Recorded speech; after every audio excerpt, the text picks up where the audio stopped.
Richard Dawkins. ধর্ম মানবতা এই দুটোই আসলে সর্বকালের সমালোচিত হয়ে এসেছে যুগে। মানবতা আগে নাকি ধর্ম আগে? মানব ধর্মই কি প্রকৃত ধর্ম, নাকি ধর্মীয় বিশ্বাসী ধর্মের প্রকৃত ধ্বজাধারী? এই সমস্ত প্রশ্ন ভীষণভাবে সমালোচিত হয়ে উঠেছে সমাজের নানা স্তরে, নানা সময়ে। ধর্মীয় অনুভূতি, ধর্মীয় বিশ্বাস, অবিশ্বাস সবকিছু গোটা বিশ্বের মানব জাতিকে বারংবার প্রশ্নের মুখে এনে দাঁড় করিয়েছে। নাস্তিকতা এবং অনাস্তিকতার বিচারে গোটা বিশ্বের মানবজগৎ কোথাও দুভাগে বিভক্ত। ঈশ্বর আছেন নাকি নেই? ঈশ্বর না প্রকৃতি কার অস্তিত্ব খর্ব, কার অস্তিত্ব স্থূল? এই সমস্ত বিতর্কিত প্রশ্নগুলো বারংবার রেজোনেন্সের মতো ঘুরে ফিরে এসেছে আমাদের মানব সভ্যতায়। এই সমস্ত যুক্তিতর্ক, পাল্টা যুক্তি যতদিন এই পৃথিবী সূর্যের চারিদিকে ঘুরবে ততদিনই চলতে থাকবে। এই নিয়েই আজকের বইয়ের আলোচনা। নমস্কার বন্ধুরা, আপনারা শুনছেন কুকু এফএম, শুনুন যা মন চায়। সঙ্গে আমি প্রশান্ত মরি। আজ আমরা আলোচনা করব স্বনামধন্য শিক্ষক তথা যুক্তিবাদী লেখক রিচার্ড ডকিন্সের লেখা দ্য গড ডিলিউশনের বুক সামারি নিয়ে। লেখক অক্সফোর্ড বিশ্ববিদ্যালয় থেকে প্রাণীবিদ্যায় পিএইচডি করেছেন এবং বিবর্তনীয় জীববিজ্ঞান থেকে জেনেটিক্স পর্যন্ত অনেক জনপ্রিয় এবং একাডেমিক বই লিখেছেন। আজ তারই লেখা এই বইটি আপনাদের সারাংশ করে শোনাব। জানি বন্ধুরা, ব্যস্ত জীবনে আপনারা সবাই হয়তো সময়ের অভাব বোধ করেন, আর তাই ইচ্ছে থাকলেও অনেক বই পড়া হয়ে ওঠে না। তাই তো আমরা দায়িত্ব নিয়েছি এই সমস্ত বই সারাংশ করে শোনাবো আপনাদের, যাতে আপনারা অফিস যাতায়াতের পথে, ট্রেন, বাস অথবা ব্যস্ত নগরের ট্যাক্সির জ্যামে শুধুমাত্র হেডফোনটা সাথে নিয়ে কুকু এফএম অন করলেই আমরা হাজির থাকব নানা বইয়ের সম্ভার নিয়ে। আমাদের এই পৃথিবীতে সে আদি যুগ থেকে প্রচলিত হয়ে রয়েছে নানা ধর্ম এবং সেই সঙ্গে নানান ধর্মমত। প্রতিটি ধর্ম আবর্তিত হচ্ছে নিজেদের স্বনির্মিত আরাধ্য এক ঈশ্বরকে কেন্দ্র করে। এই ঈশ্বর অনেক সময় স্বর্গলোকবাসী, আবার কখনো বা আমাদের চোখের সামনে উপস্থিত বিশেষ বিশেষ প্রাকৃতিক অত্যাশ্চর্য বস্তুসমূহ। কখনো কখনো দেখা যায় পার্থিব বস্তুকে ছাড়িয়ে এক অদৃশ্য মহাজাগতিক শক্তিকে মেনে নিয়ে ধর্মগুলোকে গড়ে তুলেছে মানুষ, এবং নিজের নিজের গড়ে তোলা ধর্ম অনুসারে মানুষ তৈরি করে নিচ্ছে নিজের নিজের ধর্মমত এবং জীবনচর্যা। সমস্ত বই জুড়েই শুধুমাত্র এই নিয়ে আলোচনা থাকবে, অর্থাৎ ঈশ্বর অস্তিত্বহীন নাকি ঈশ্বর বিরাজমান? ঈশ্বর কি শুধুই বিশ্বাস এবং মানব মনের কল্পনা, নাকি সত্যি কোথাও একটা ঈশ্বরের অবস্থান স্পষ্ট?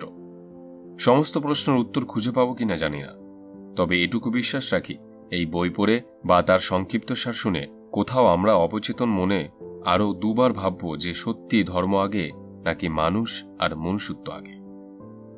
ধর্ম আগে না মনুষ্যত্ব আগে? ধর্ম মানুষকে সৃষ্টি করেছে নাকি মানুষের শ্রেষ্ঠ ধর্মে ঈশ্বর সত্যি বিরাজমান নাকি শুধুই কল্পনা? এহেন নানা বিতর্কিত প্রশ্নের উত্তর হয়তো আমাদের কোনোদিনই সামনে আসবে না, কিন্তু আদি অকৃত্রিম এই বাকযুদ্ধ চলতে থাকবে জন্ম জন্মান্তর। যুক্তি এবং পাল্টা যুক্তি অবশ্যই যা বৈজ্ঞানিক ভিত্তি থেকেই সমৃদ্ধ করবে আমাদের এই বইটির মাধ্যমে। খুব স্বাভাবিকভাবেই আমাদের মন উদ্গ্রীব হয়ে উঠবে এই বিশ্লেষণে যে ঈশ্বর ধর্মীয় বিশ্বাস একদিকে নাকি বিজ্ঞান সবচেয়ে ওপরে। এখন এই তুল্যমূল্য হিসেবে দাঁড়িপাল্লা কোন দিকে হেলে পড়বে তা অবশ্যই জানতে পারবো এই বইয়ের মাধ্যমে। তাই আসুন আর এক বিন্দু অপেক্ষা না করে শুনে নিই এই বইয়ের প্রতিটি ছত্রে ছত্রে লেখক কি যুক্তি তুলে রেখেছেন।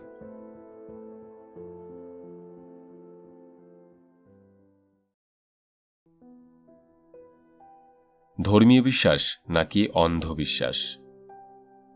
মজার ব্যাপার এই যে প্রত্যেক মানুষই নিজের নিজের ধর্মমতকেই শ্রেষ্ঠ মত বলে মনে করে। নিজের মনোমতো ধর্মমতের অনুসরণে প্রত্যেক মানুষই তার জীবনযাত্রা এবং জীবন পদ্ধতি তৈরি করে নিয়েছে। এর সঙ্গে জড়িয়ে রয়েছে প্রত্যেকের নিজের নিজের উপাসনা এবং ঈশ্বর বন্দনা।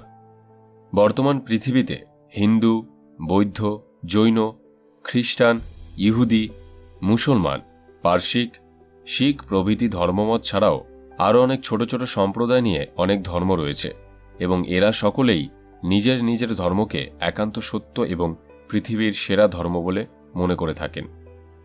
নিজের ধর্মের বাইরে আর কোনো ধর্মের অস্তিত্বকে এরা পাত্তা দেন না। বলা বাহুল্য এখানেই সাম্প্রদায়িক বীজ নিহিত। পৃথিবীর অতীত ইতিহাস বিশ্লেষণ করলে দেখা যায় প্রতিটি ধর্মই নিজের নিজের সম্প্রদায়কে বাড়াবার জন্য ধর্মীয় যুদ্ধে লিপ্ত হয়েছে। ফলে মানুষের রক্ত ভেসে গেছে পৃথিবীর বুকে। ভেঙেছে সমাজ, ভেঙেছে দেশ। ধর্মের কারণেই আমাদের এই ভারতবর্ষ ভেঙে 3 টুকরো হয়ে গেছে। ধর্মকে কেন্দ্র করে ধর্মে ধর্মে বিরোধ, সাম্প্রদায়িক সংকীর্ণতা আজও আমাদের সমাজকে দুভাগে বিভক্ত করে রেখেছে। সব থেকে চিন্তার বিষয়, আজ বিশ্ব যেভাবে প্রযুক্তিগত দিক থেকে এগিয়ে চলেছে, আজ মহাশূন্যকে জয় করে মানুষ চাঁদ থেকে শুরু করে মঙ্গল গ্রহে পৌঁছানোর চেষ্টা করেছে। যেখানে স্যাটেলাইটের যুগে বাস করছে আমরা, সেখানে দাঁড়িয়েও মানুষ নিজেদের মধ্যে বিভেদ তৈরি করেছে শুধুমাত্র ধর্মীয় বিশ্বাসের ভিত্তিতে। এমনকি সব থেকে হাস্যকর বিষয়ে, মানুষ এখনও সত্যি সত্যি মনে করেন রক্তমাংসের মানুষ শুধুমাত্র ধর্মীয় ভিত্তিতে আলাদা জগতে বাস করছেন। চিন্তা হয় তখনই যখন আজ এই আধুনিক প্রযুক্তিগত জীবনে বসবাস করেও ধর্মযুদ্ধ থেমে থাকে না। শুধুমাত্র ধর্মীয় বিশ্বাসের ওপর ভিত্তি করেই একে অন্যকে পুরোদস্তুর পর্যদস্তু করতে আমরা পিছুপা হই না। খুব স্বাভাবিকভাবে প্রযুক্তিশীল মানুষের কাছে অত্যন্ত চিন্তার বিষয় এটি, শুভবুদ্ধি সম্পন্নশীল সমাজ যখনই যুক্তি দিয়ে মানুষজনকে ধর্মীয় ভেদাভেদের বিরুদ্ধে দাঁড়াতে বোঝাতে চেষ্টা করেছে, তখনই ব্যর্থ হয়েছে বারংবার। শুধুমাত্র আদিম ও কৃত্রিম শ্রেণীবিন্যাসের ওপর ভিত্তি করে এই সমাজ টিকে থাকতে পারে না, যার কোনো বৈজ্ঞানিক ব্যাখ্যা খুঁজে পেতে আমরা অক্ষম।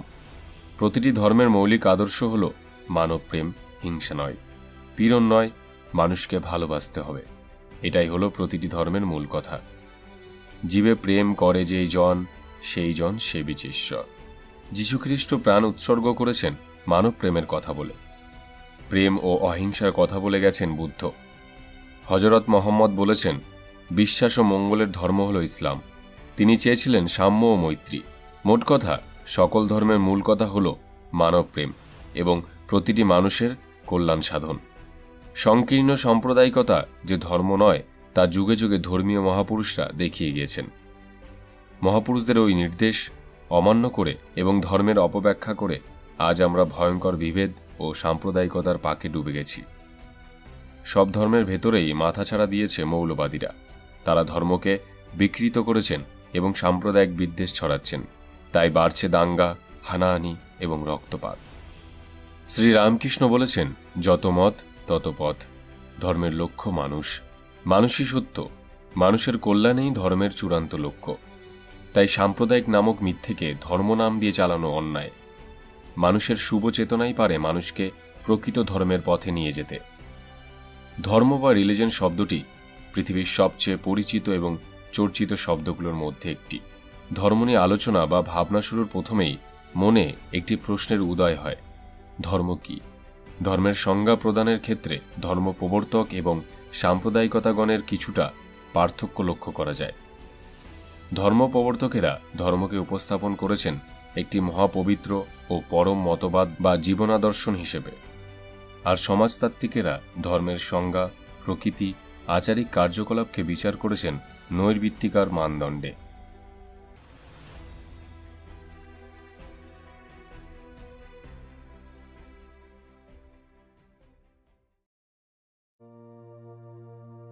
ধর্মগুরুদের চোখে ধর্মীয় বিশ্বাস। ধর্মগুরু বা ধর্ম প্রবর্তকেরা ধর্মকে এমন একটি জায়গায় নিয়ে স্থাপন করেছেন যেখানে প্রবেশ করতে হলে ব্যক্তিকে ব্যাপক আচার নিষ্ঠ হতে হয় এবং কিছু মৌলিক বিষয়ে বিশ্বাস স্থাপন করতে হয়। ধর্মকে মোটা দাগে সংজ্ঞায়িত করার আগে ব্যক্তি ও বস্তুর ধর্মভিত্তিক গুণের কথা বলা প্রয়োজন। প্রত্যেকটি বস্তুর একটি নিজস্ব বৈশিষ্ট্য রয়েছে, যেমন তরলের বৈশিষ্ট্য গড়িয়ে যাওয়া, অগ্নির বৈশিষ্ট্য পোড়ানো, বায়ুর বৈশিষ্ট্য আয়তনহীনতা ইত্যাদি। এই বৈশিষ্ট্যগুলো বস্তুর পরম গুণ। 1000 বছর আগেও এই গুণ ছিল, 1000 বছর পরেও থাকবে, বিচ্ছিন্ন করার উপায় নেই। সেরকম মানুষ বা হোমোস্যাপিয়েন্সদেরও কিছু বৈশিষ্ট্য লক্ষ্য করা যায়। মানুষের বৈশিষ্ট্যগুলোকে আবার দুভাগে ভাগ করা হয়েছে, ভৌত ও মানবিক। দৃষ্টি, শ্রবণ, স্বাদ ইত্যাদি ভৌত বৈশিষ্ট্য, আর বিশ্বাস, আচরণ ইত্যাদি মানবিক বৈশিষ্ট্য, যেগুলো নিম্ন শ্রেণীর প্রাণীর মাঝে দেখা যায় না। মানবিক বৈশিষ্ট্যগুলোকেই পরে ধর্ম নামে সংজ্ঞায়িত ও প্রচারিত করা হয়েছে। ধর্ম নিয়ে ডুরখেইমের এই সংজ্ঞাটি ধ্রুপদী এবং ব্যাপক। প্রচলিত ধর্মগুলোর অনেকগুলোতে, যেমন বৌদ্ধ মতবাদ, কনফুসিয়াবাদ ইত্যাদি, ঈশ্বর বা সর্বশক্তিমান কোনো রূপ সত্তায় বিশ্বাসকে গ্রহণযোগ্যতা দেওয়া হয়নি। তবুও সেখানে কিছু পবিত্র ও পরম বিষয়ের প্রতি বিশ্বাস করা হয়েছে। তাই ডুরখেইমে স্যাক্রেড বা পবিত্র শব্দটির ব্যবহার সংজ্ঞাটিকে জুৎসই করেছে। তিনি পবিত্র ও লোকজ দুটি বিষয়ের মাঝে সহজভাবে বিভাজন টেনেছেন। জাপির জীবনে সমাজে যেটি বা যেগুলো গোষ্ঠীগতভাবে পবিত্র সেগুলি ধর্ম। ধর্ম বা পবিত্র বিশ্বাসমালার উৎপত্তি নিয়ে অনেক ধরনের মতবাদ প্রচলিত আছে। নৃতাত্ত্বিকগণ অনেক সমাজ ও তাদের সংস্কৃতি পর্যবেক্ষণের পরে ধর্মের উৎপত্তি সংক্রান্ত মতবাদগুলো প্রদান করেছেন। জনপ্রিয় মতবাদগুলো হচ্ছে টেলরের সর্বপ্রাণবাদ, ম্যারেটের প্রাক সর্বপ্রাণবাদ, ডুরখেইমের কিয়াবাদী তত্ত্ব, মার্ক্সীয় তত্ত্ব ইত্যাদি। সর্বপ্রাণবাদের সবচেয়ে গুরুত্বপূর্ণ সত্তা হচ্ছে আত্মা। ল্যাটিন শব্দ অ্যানিমার বাংলা তর্জমা করলে হয় আত্মা। ল্যাটিন অ্যানিমা থেকেই অ্যানিমিজম শব্দের উৎপত্তি। ব্রিটিশ নৃতত্ত্ববিদ ও গবেষক এডওয়ার্ড বার্নেট টেলর সর্বপ্রাণবাদের প্রবক্তা। তার মতে ধর্ম বা রিলিজিয়নের উৎপত্তি হয়েছে আদিম মানুষের আত্মা বা অ্যানিমায় বিশ্বাস স্থাপনের মধ্যে দিয়ে। মানুষের আত্মা সম্পর্কীয় ধারণাটি তৈরি হয়েছে মূলত দুটো অভিজ্ঞতা বা চেতনার ওপর ভিত্তি করে। একটি স্বপ্নের অভিজ্ঞতা, অন্যটি মৃত্যুর চেতনা। সে যুগে মানুষ বিশ্বাস করা শুরু করে প্রতিটি বস্তু ও অবস্তুগত সত্তার ভেতরে একটি নিজস্ব বা আত্মা রয়েছে, যেটি পরম এবং আত্মা সদা চঞ্চল। নিদ্রারত অবস্থায় দেখা স্বপ্নগুলোকে মানুষ গুরুত্ব দেওয়া শুরু করে এবং ভাবা শুরু করে স্বপ্নে দেখা ঘটনাগুলোই আত্মা সরাসরি অংশগ্রহণ করেছে। সে হিসেবে জড় ও অপ্রাণীবাচক সত্তাগুলোর ওপরও আত্মাবাদ আরোপ করা হয়। প্রকৃতির চলনক্ষম ও অচলনক্ষম প্রতিটি সত্তাকেই আত্মাধীন বলে কল্পনা করা হয়। মানুষ নিদ্রা ও মৃত্যুর সাদৃশ্যকরণ করে। মৃত্যুর পরে আত্মা মুক্ত আত্মা হিসেবে মুক্তি পায়, অথবা প্রেতাত্মা হিসেবে আবার উত্তর পুরুষগণের কাছে ফিরে আসে, যার সাথে সাক্ষাতের অন্যতম একটি উপায় হচ্ছে স্বপ্ন। সর্বপ্রাণবাদ মূলত আদিবাসী জনগোষ্ঠীর ধর্মতাত্ত্বিক ধারণাকে প্রতিফলিত করে। টেলর মনে করেন সর্বপ্রাণবাদ ধারণা থেকেই পরবর্তীতে প্রকৃতি পূজা ও একেশ্বরবাদের ধারণাটি এসেছে। মৃত্যুর পরের জীবন, স্বর্গ নরকের ধারণা, পাপ পুণ্যের হিসাব, কবরের আযাব, জন্ম জন্মান্তর ইত্যাদি ধারণাগুলোর আদিসূত্র সর্বপ্রাণবাদে লুকিয়ে আছে। এখনও অনেক আদিবাসী জনগোষ্ঠী এবং সভ্যদেরও অনেকেই সর্বপ্রাণবাদে বিশ্বাস করে। অ্যানিমিজম বা অ্যানিম্যাটিজমের মধ্যে চেতনাগত কিছু সাদৃশ্য থাকলেও যথেষ্ট বৈসাদৃশ্য বিদ্যমান। স্যার টেলরের সর্বপ্রাণবাদ তত্ত্ব প্রদানের 29 বছর পরে আর এক ব্রিটিশ নৃতত্ত্ববিদ রবার্ট ম্যারেট 1900 সালে ধর্মের উৎপত্তি সংক্রান্ত আরেকটি তত্ত্ব প্রদান করলেন। একে প্রি অ্যানিমিজম বা প্রাক সর্বপ্রাণবাদ বলে প্রচার করা হয়। ফরাসি সমাজতাত্ত্বিক এমিল ডুরখেইম ক্রিয়াবাদী তত্ত্বের আলোকে ধর্মের উৎপত্তি সংক্রান্ত ব্যাখ্যা করেছেন। তিনি বলেছেন, সামাজিক ঐক্য ও সংহতি টিকিয়ে রাখার জন্য ধর্মকে সৃষ্টি করা হয়েছে। মানুষের জীবনে শৃঙ্খলা ও পাপবোধের ব্যাপারে সচেতনতা ও ভিত্তি সৃষ্টি করার উদ্দেশ্যে ধর্মের উৎপত্তি। বিশ্বের প্রসিদ্ধ ধর্মগুলোর উৎপত্তির পাঠভূমি ও ইতিহাসের পাশাপাশি মানব ইতিহাসের তুলনামূলক বিশ্লেষণের আলোকে তিনি এই সিদ্ধান্তে উপনীত হয়েছিলেন।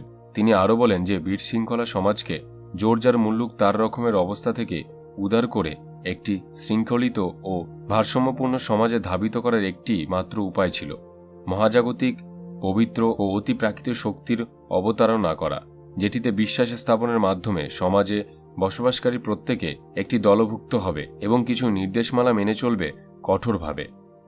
কার্ল মার্কস ও ফ্রেডরিক এঙ্গেলস ধর্মকে মনে করেছেন শোষক শ্রেণীর একটি হাতিয়ার হিসেবে, যেটিকে তারা ব্যবহার করেছে সামাজিক অসমতাকে টিকিয়ে রাখার স্বার্থে। ধর্মকে মার্কস ও এঙ্গেলস সমাজের আর 5টা অনুষঙ্গের মতো একটি অনুষঙ্গ হিসেবে ব্যাখ্যা করেছেন। ঐশ্বরিকতা বা মৃত্যু পরবর্তী জীবনের জন্য পৃথিবীর জীবনকে তুচ্ছ জ্ঞান করে সংগ্রাম করা থেকে বিরত থাকতে নিষিদ্ধ করেছেন তারা। মার্কসের ভাষায়, Religion is the importance of the human mind to deal with the occurrences it cannot be understood. অর্থাৎ ধর্ম মানব মনের একটি দুর্বলতম অনুষঙ্গ, যেটি অতি প্রাকৃত বিষয়গুলিকে ব্যাখ্যা করে মানব মনকে প্রবোধ দেয়। মার্কসের মতে অর্থনীতি হল মানব ইতিহাসের বস্তুগত ভিত্তি। দর্শন, শিল্প, সাহিত্যের আগে মানুষের অন্ন, বস্ত্র, বাসস্থানের চাহিদা গুরুত্বপূর্ণ। বৈষয়িক চাহিদাগুলো পূর্ণের জন্য মানুষ সম্পদ সৃষ্টি করে। সম্পদ থেকে শুরু করে ধীরে ধীরে রাষ্ট্র, সমাজ, নীতি, আদর্শ, ধর্ম, তত্ত্ব ইত্যাদির জন্ম হয়। মূল ভাব হচ্ছে অর্থনৈতিক পরিকাঠামোর ওপরে মানব সমাজের অন্যান্য বিষয়গুলো দাঁড়িয়ে আছে।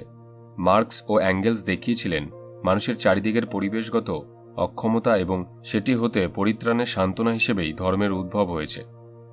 তারা তাদের পুঁজি অ্যান্টি-দ্যুরিং, লুদভিগ ফয়েরবাখ, চিরায়ত জার্মান দর্শনের অবসান সহ অন্যান্য রচনায় প্রমাণ করে গিয়েছেন যে আদিম সমাজের মানুষের প্রকৃতির সাথে লড়াইয়ের অসহায়তা থেকেই ধর্মের উৎপত্তি।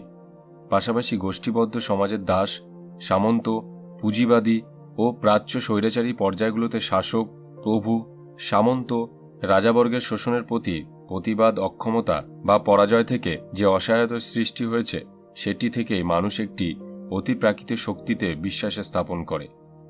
শোষিতের দল মৃত্যু পরবর্তী একটি জীবনে বিশ্বাস করা শুরু করে, যেখানে অনন্ত সুখের সংবাদ দিত ধর্মগুরুরা। আর এভাবেই সমাজে ধর্ম একটি শক্তি মতবাদ হিসেবে প্রতিষ্ঠা পায়।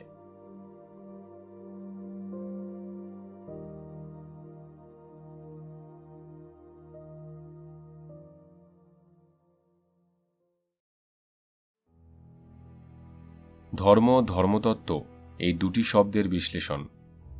সাধারণভাবেই যদি কাউকে জিজ্ঞাসা করা হয় ধর্ম কি এবং কাকে বলে, তাহলে সে সোজাসাপটা উত্তর না দিতে পেরে ঘুরিয়ে পেঁচিয়ে উত্তর দেবেন।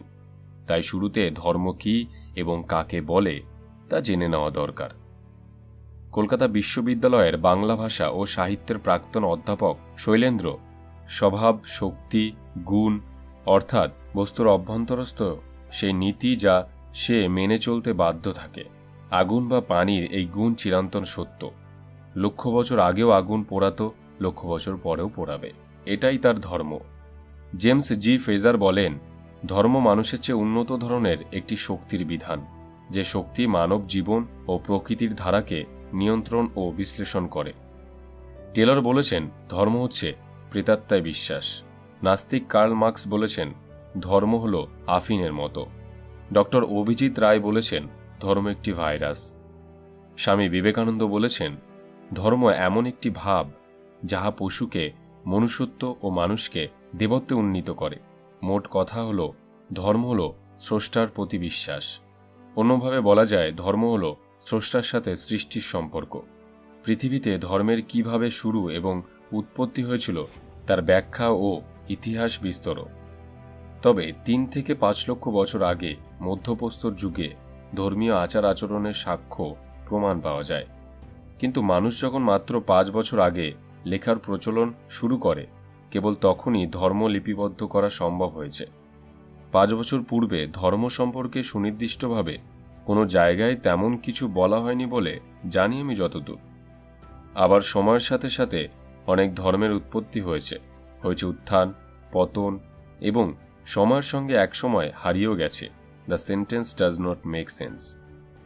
তবে ধর্মের উৎপত্তি হিসেবে কয়েকটি তত্ত্ব আছে, যেমন সৃষ্টিকর্তা প্রদত্ত মতবাদ, মানবীয় বিচার বুদ্ধি ভিত্তিক মতবাদ, মনস্তাত্ত্বিক মতবাদ, নৃতাত্ত্বিক মতবাদ।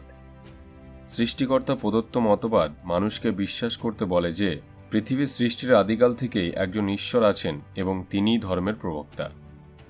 মানবীয় বিচার বুদ্ধি ভিত্তিক মতবাদ বিশ্বাস করে যে পৃথিবীর সকল ধর্মের উৎপত্তি হল পুরোহিতদের মাধ্যমে। নৃতাত্ত্বিক মতবাদ এবং মনস্তাত্ত্বিক মতবাদের মতে ধর্মের উৎপত্তি বা ক্রমশ বিকাশ একদিনেই ঘটেনি। কালের বিবর্তে বিভিন্ন প্রক্রিয়া এবং ঘটনার মধ্যে দিয়ে উদ্ভূত হয়েছে ধর্ম শব্দটির। ক্রমবিকাশ বলতে বোঝায় ক্রমশ বিকাশ। ক্রমশ বিকাশ, ক্রমন্তি, একটু একটু করে উন্নতি, অভিব্যক্তি, বিবর্তন, ইভলিউশন, অর্থাৎ কোনো অলৌকিক ঘটনার মধ্যে দিয়ে ধর্মের উৎপত্তি হয়নি। আমি যতদূর জেনেছিলাম পৃথিবীর প্রায় 4200 ধর্ম রয়েছে এবং সকল ধর্মেরই একটি বিশ্বাস যে আমাদের সৃষ্টির পিছনে একজন সৃষ্টিকর্তা রয়েছে। প্রত্যেক ধর্মেরই একটা নিজস্ব আচার, ব্যবহার, অনুষ্ঠান, সংস্কৃতি এবং সৃষ্টিকর্তাকে বিভিন্ন নামে সম্বোধন করে থাকে। কিন্তু আজ পর্যন্তই কোনো ধর্ম অন্য ধর্মের আচার আচরণ, সংস্কৃতি এবং তার সৃষ্টিকর্তাকে স্বীকৃতি দেয়নি। বরং মানুষ আজ ধর্মকে ব্যবহার করে অন্য ধর্মের মানুষকে অবলীলায় হত্যা করেছে। এবং তা ধর্মগ্রন্থের বিভিন্ন লেখা অনুযায়ী ব্যাখ্যা করার চেষ্টা করা হচ্ছে। প্রত্যেক ধর্মেরই এক দাবি, তার ধর্ম সৃষ্টিকর্তা এবং তার ধর্মগ্রন্থ ব্যতীত বাকি সকল ধর্মই বানানো এবং মিথ্যা ধর্ম। কিন্তু আমি বলি, মানব ধর্ম ব্যতীত বাকি সকল ধর্মই ধর্ম ব্যবসায়ীদের বানানো, যার উদ্দেশ্য ধর্মের ফন্দি এঁকে অন্য কোনো কিছু হাসিল করা, যার জন্যই সাধারণ সহজ মানুষগুলোকে ব্যবহার করে ধর্ম নামের অন্ধবিশ্বাসকে আজও জিয়েই রেখেছে এই আধুনিক বিজ্ঞানের জগতে। জ্ঞান, বিজ্ঞান, শিল্প, সাহিত্য, মানুষের মনোভাব, চিন্তা চেতনা ইত্যাদির উন্নতি ও উন্মেষ ঘটতে দেখলেই ধর্মের দোহাই দিয়ে ধার্মিকেরা তার গলা টিপে হত্যা করতে চেয়েছে, আজও করছে অনেক। সব ধর্মই জঘন্য, বিষাক্ত এবং এক ধর্মের সাথে অন্য ধর্মের সাপ লাঠির সম্পর্ক। তবে কালের বিবর্তনে সিংহভাগ ধর্মই আজ শুধু পুঁথিগত হয়ে রয়েছে, বাস্তবে তার তেমন একটা প্রয়োগ নেই। অনেকের কাছে ধর্ম এখন শুধু উৎসব হয়ে ব্যবহৃত হচ্ছে। তবে সকলের উদ্দেশ্যে একটি কথাই বলবো, সবার উপরে মানুষ সত্য, তাহার উপরে নাই। তাই তো কবি বিদ্রোহী কবি কাজী নজরুল ইসলাম বলেছেন, হায় রে ভজানলায় তোমার মিনারে চড়িয়া ভণ্ড গাহে স্বার্থের জয়, মানুষেরে ঘৃণা করি ও কারা করোনা, বেদ বাইবেল চুম্বিছে মরি মরি ও মুখ হইতে কেতাব, গ্রহন্ত নাহ জোর করে কেড়ে যাহারা আনিল গ্রহন্ত, কেতাব সেই মানুষের মোড়ে পুজিছে গ্রহন্ত ভণ্ডরের দল, মূর্খরা সব শোনো মানুষ এনেছে গ্রহন্ত, গ্রহন্ত আনিনে মানুষ কোনো। আর ফকির লালন সাই বলেছেন, এমন মানব সমাজ কবে গো সৃজন হবে, যেদিন হিন্দু মুসলমান বৌদ্ধ খ্রিস্টান জাতিগোত্র নাই রবে।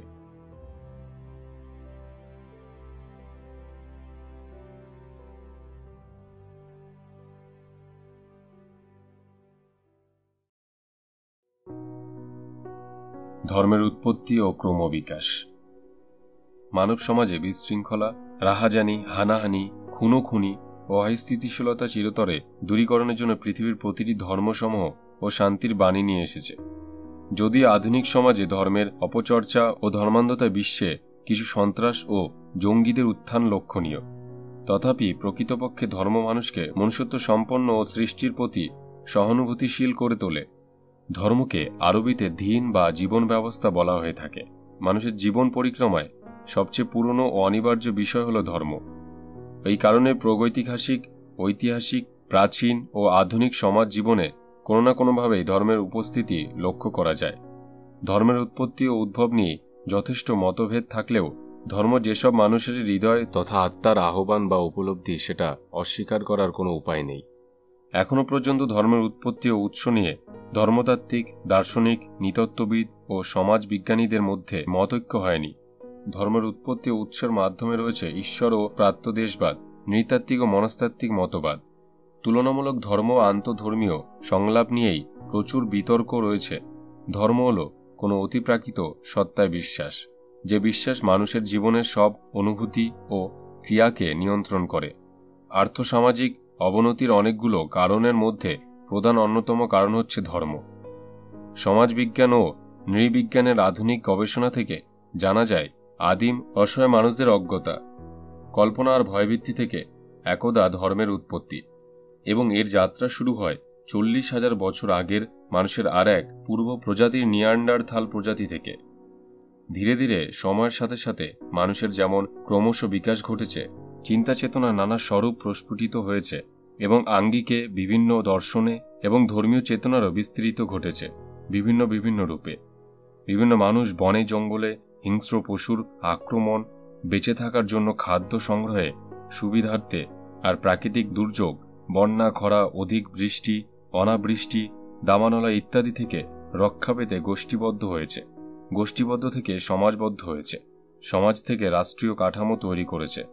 এই সমাজ কাঠামো টিকিয়ে রাখার জন্য নিজেদের মতো করে কিছু নিয়মকানুন, রীতিনীতি তৈরি করেছিলেন।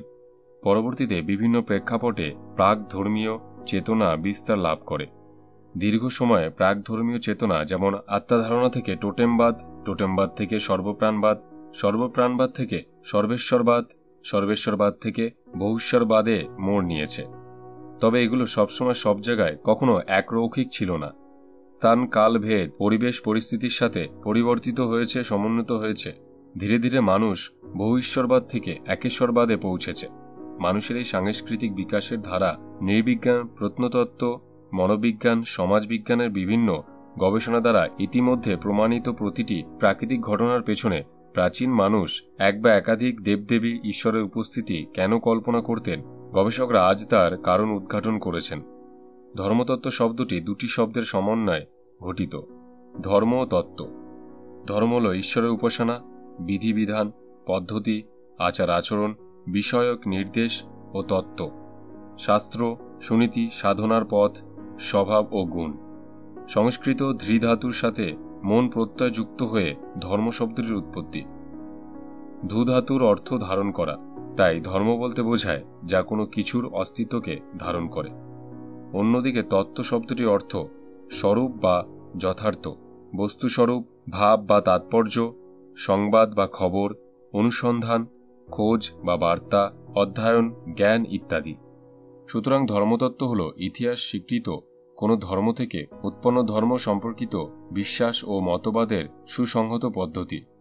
তুলনামূলক ধর্ম হল প্রচলিত ধর্মগুলোর মধ্যে নিরপেক্ষ ও পর্যাপ্ত তুলনা, যার দ্বারা তাদের পারস্পরিক মিল অমিল সম্পর্কে, তাদের সংযোগ ও সম্বন্ধের বিষয়ে অবগত হওয়া যায়। মোট কথা, তুলনামূলক ধর্ম হল বিশ্বের বিভিন্ন ধর্মের ধর্মীয় উৎস, কাঠামো, বৈশিষ্ট্য, প্রকৃতি, মূল্যবোধ, দর্শন অনুসন্ধান করে উদার ও নিরপেক্ষ দৃষ্টিতে বিশ্লেষণ করা এবং ধর্মগুলোকে পাশাপাশি স্থাপন করে তাদের ধর্মীয় বিশ্বাস, আচার ও উপাদানের সাদৃশ্য ও বৈসাদৃশ্য বিষয়গুলোকে সুচিন্তিতভাবে চিহ্নিত করে তার যৌক্তিকতা, দাবি ও মৌলবোধকে যথার্থভাবে তুলনামূলক পারস্পরিক সমন্বয়ে সাধনার প্রয়াস চালানো। চার্লস জোসেফ অ্যাডামসের মত অনুসারে বিশ্ব ধর্মগুলির বিভাজনের ক্ষেত্রে পৃথিবীর ভৌগোলিক বিভাজনে রয়েছে একটি লক্ষণীয় ভূমিকা।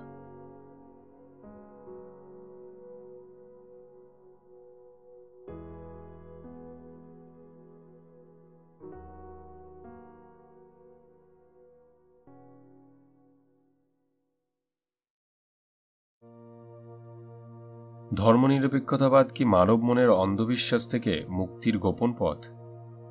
যারা চিন্তায় ও ধারণায় ধর্মীয় সম্প্রসারণকে গুরুত্ব দেন, তারা তাদের ভুল স্বীকার করবে, তা আশা করা অর্থহীন। সব ধর্মের সমান অধিকার তাদের সম্প্রসারণবাদী চিন্তাকে প্রতিহত করবে, এই ভয়ই তাদের বুকের ভেতরে সারাক্ষণ।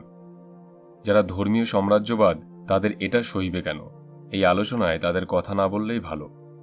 কিন্তু সামাজিক, অর্থনৈতিক ও রাজনৈতিক হতাশার সুযোগ নিয়ে তারা কিছু মানুষকে প্রভাবিত করে। সেসব প্রভাবিত মানুষদের জন্য ধর্মনিরপেক্ষতা সহজ সংজ্ঞা দরকার। সে কারণে নিজ প্রচেষ্টার একটি সংজ্ঞা দাঁড় করানোর প্রচেষ্টায় আমি। একে সংজ্ঞা না বলে নিজের ধর্মনিরপেক্ষতাকে কিভাবে দেখি তা বলা যেতে পারে। এই সংজ্ঞা অবশ্যই সম্পূর্ণ নয়। আপনারা যারা আমার মতোই ধর্মনিরপেক্ষ রাষ্ট্রের আদর্শে বিশ্বাস করেন, তাদের প্রতি অনুরোধ, আসুন সবাই মিলে এই সংজ্ঞাকে পরিপূর্ণ করার চেষ্টা করি। আপনারা আপনাদের নিজস্ব সংজ্ঞাও দাঁড় করাতে পারেন। এতে ধর্মান্ধদের চরিত্র বদলানো না গেলেও তাদেরকে প্রতিহত করার শক্তি আমাদের বাড়বে। আমি নিজে ধর্মনিরপেক্ষতা বলতে যা বুঝি, এক ধর্মীয় প্রভাবমুক্ত রাষ্ট্রের ছত্রছায়া সংখ্যাগুরু ও সংখ্যালঘু বিচার নির্বিশেষে চাপমুক্তভাবে ও অবাধে নিজ ধর্ম পালনের ও নিজ বিশ্বাসে না পালনেরও সুযোগ। বর্তমান সময়ে ধর্মনিরপেক্ষতা বলতে বোঝানো হয় কিছু নির্দিষ্ট প্রথা বা প্রতিষ্ঠানকে ধর্ম বা ধর্মীয় রীতিনীতির বাইরে থেকে পরিচালনা করা। এক অর্থে ধর্মনিরপেক্ষতা ধর্মীয় স্বাধীনতাকে প্রকাশ করে। এই মতবাদ অনুযায়ী সরকার কোনরূপ ধর্মীয় হস্তক্ষেপ করবে না, কোনো ধর্মীয় বিশ্বাসে বিশ্বাস হবে না এবং কোনো ধর্মে কোনো প্রকার অতিরিক্ত সুবিধা প্রদান করা হবে না। ধর্মনিরপেক্ষতা অর্থাৎ সকল ধর্মের প্রতি নিরপেক্ষ দৃষ্টিভঙ্গি সেই বিশ্বাসকে ধারণ করে যাতে বলা হয় মানুষের কর্মকাণ্ড এবং সিদ্ধান্তগুলো, বিশেষত রাজনৈতিক সিদ্ধান্তগুলো তথ্য এবং প্রমাণের নির্ভর করবে, কোনো ধর্মীয় বিশ্বাসের উপর নয়। রাজনৈতিক ব্যবহারের দিক থেকে বলা হয় ধর্মনিরপেক্ষতা হল ধর্ম এবং রাষ্ট্রকে পৃথক করার আন্দোলন, যাতে ধর্মভিত্তিক আইনের বদলে সাধারণ আইন জারি এবং সকল প্রকার ধর্মীয় ভেদাভেদ মুক্ত সমাজ গড়ার আহ্বান জানানো হয়। ধর্ম থাকবে একান্তই আমার নিজস্ব আচার, একত্রে সামাজিক আচার হিসেবেও পালন করতে পারি, মুসলমান হিসেবে নামাজ, হিন্দুদের পুজো পার্বণ, রাষ্ট্র দেবে সবাইকে সমানভাবে তা পালনের অধিকার। রাষ্ট্র আলাদা একটা ধর্মীয় পরিচয় নেবে না। আমি ধর্মনিরপেক্ষ রাষ্ট্র বলতে বুঝি, রাষ্ট্র নিজে কোনো ধর্মকে রাষ্ট্রীয়ভাবে তোষামত করবে না, বরং সব ধর্মের লোকজনের ধর্ম পালনের অধিকার নিশ্চিত করবে। রাষ্ট্র প্রত্যেকের নাগরিক অধিকার নিশ্চিত করবে। ধর্মীয় পরিচয়ের ভিত্তিতে কোনো বিভাজন করবে না। ধর্মীয় পরিচয়ের ভিত্তিতে কোনো বিশেষ সুযোগ সুবিধা হবে না। সব ধর্মের মানুষ সমান অধিকার পাবে। আমার মতে ধর্ম হচ্ছে ব্যক্তিগত ব্যাপার। একসময় ছোট ছোট ট্রাইব ছিল, যার ফলে সবার একই ধর্ম পালনে কোনো বাধা ছিল না। সে সমাজ ব্যবস্থা বহু আগেই বিলীন হয়েছে। এখন বৃহত্তর রাষ্ট্র পরিচালনা করে একটি সরকার। এই রাষ্ট্রে বিভিন্ন ধর্মাবলম্বী মানুষ থাকে এবং সে কারণেই সরকারের ধর্মনিরপেক্ষ হওয়াটা জরুরি মানবাধিকার রক্ষার্থেই। ধর্মনিরপেক্ষতা বলতে আমি বুঝি অন্য কোনো ব্যক্তির কোনো প্রকার সমস্যা সৃষ্টি না করে নিজ বিশ্বাস পালন করাকে। প্রকৃত অর্থে গণতান্ত্রিক সমাজ ব্যবস্থার সকল মতপথকে নিরপেক্ষ হওয়া ছাড়া গতান্তর নেই। রাষ্ট্র যদি কোনো একটা বিশেষ ধর্মের প্রতি ঝুঁকে যায়, তাহলে স্বাভাবিকভাবেই কোনো একদল নাগরিকের প্রতি অবিচার করা হবে, আর গণতান্ত্রিক রাষ্ট্রের প্রাথমিক সংজ্ঞায় সেটা পড়ে না। রাষ্ট্রধর্ম বা প্রধান ধর্ম বলতে কিছু থাকবে না। সকল ধর্মের মানুষই যার যা ধর্ম স্বাধীনভাবে পালন করতে হবে। রাষ্ট্রের সংবিধান ও আইন কোনো বিশেষ ধর্ম দ্বারা প্রভাবিত হবে না। সকল নাগরিকের অধিকার রাষ্ট্র সংরক্ষণ করবে। অবশ্য একটি বিষয় নিয়ে আমি নিশ্চিত না। কন্ট্রাডিকশনের ক্ষেত্রে রাষ্ট্রে সকল ধর্মাবলম্বীদের জন্য অভিন্ন আইন থাকবে না, প্রত্যেক ধর্মের জন্য আলাদা আইন হবে। যেমন বিয়ে ও পারিবারিক আইনের ক্ষেত্রে এ বিষয়েও সবার মতামত আশা করছি। ধর্মনিরপেক্ষতা এই শব্দটার মানে আজও পরিষ্কার নয়। ধর্মনিরপেক্ষতাকে কে অসাম্প্রদায়িকতার দৃষ্টিকোণ থেকে দেখতে চায়। রাষ্ট্র কারো প্রতি কোনো পক্ষপাতিত্ব করবে না, সবার প্রতি সমান আচরণ করা হবে, এভাবেই দেখার চেষ্টা করি। ধর্মনিরপেক্ষতা মানে কি হতে পারে? ধর্মের প্রতি নিরপেক্ষ হয়ে যাওয়া মানে সে আর ধর্ম মানবে না বা ধর্মের প্রতি উদাসীন হয়ে পড়বে। হলে মানুষের পক্ষে ধর্মনিরপেক্ষ হওয়া কেন জানি মনে হয় সহজ কাজ নয়। কারণ আমাদের প্রত্যেকের জন্মসূত্রে একটা ধর্ম রয়েছে, তার প্রভাব এড়ানো সহজ নয়।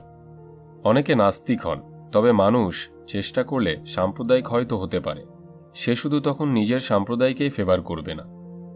ধর্মনিরপেক্ষতা বলতে আমি বুঝি ধর্ম এবং রাজনীতির পৃথকীকরণ।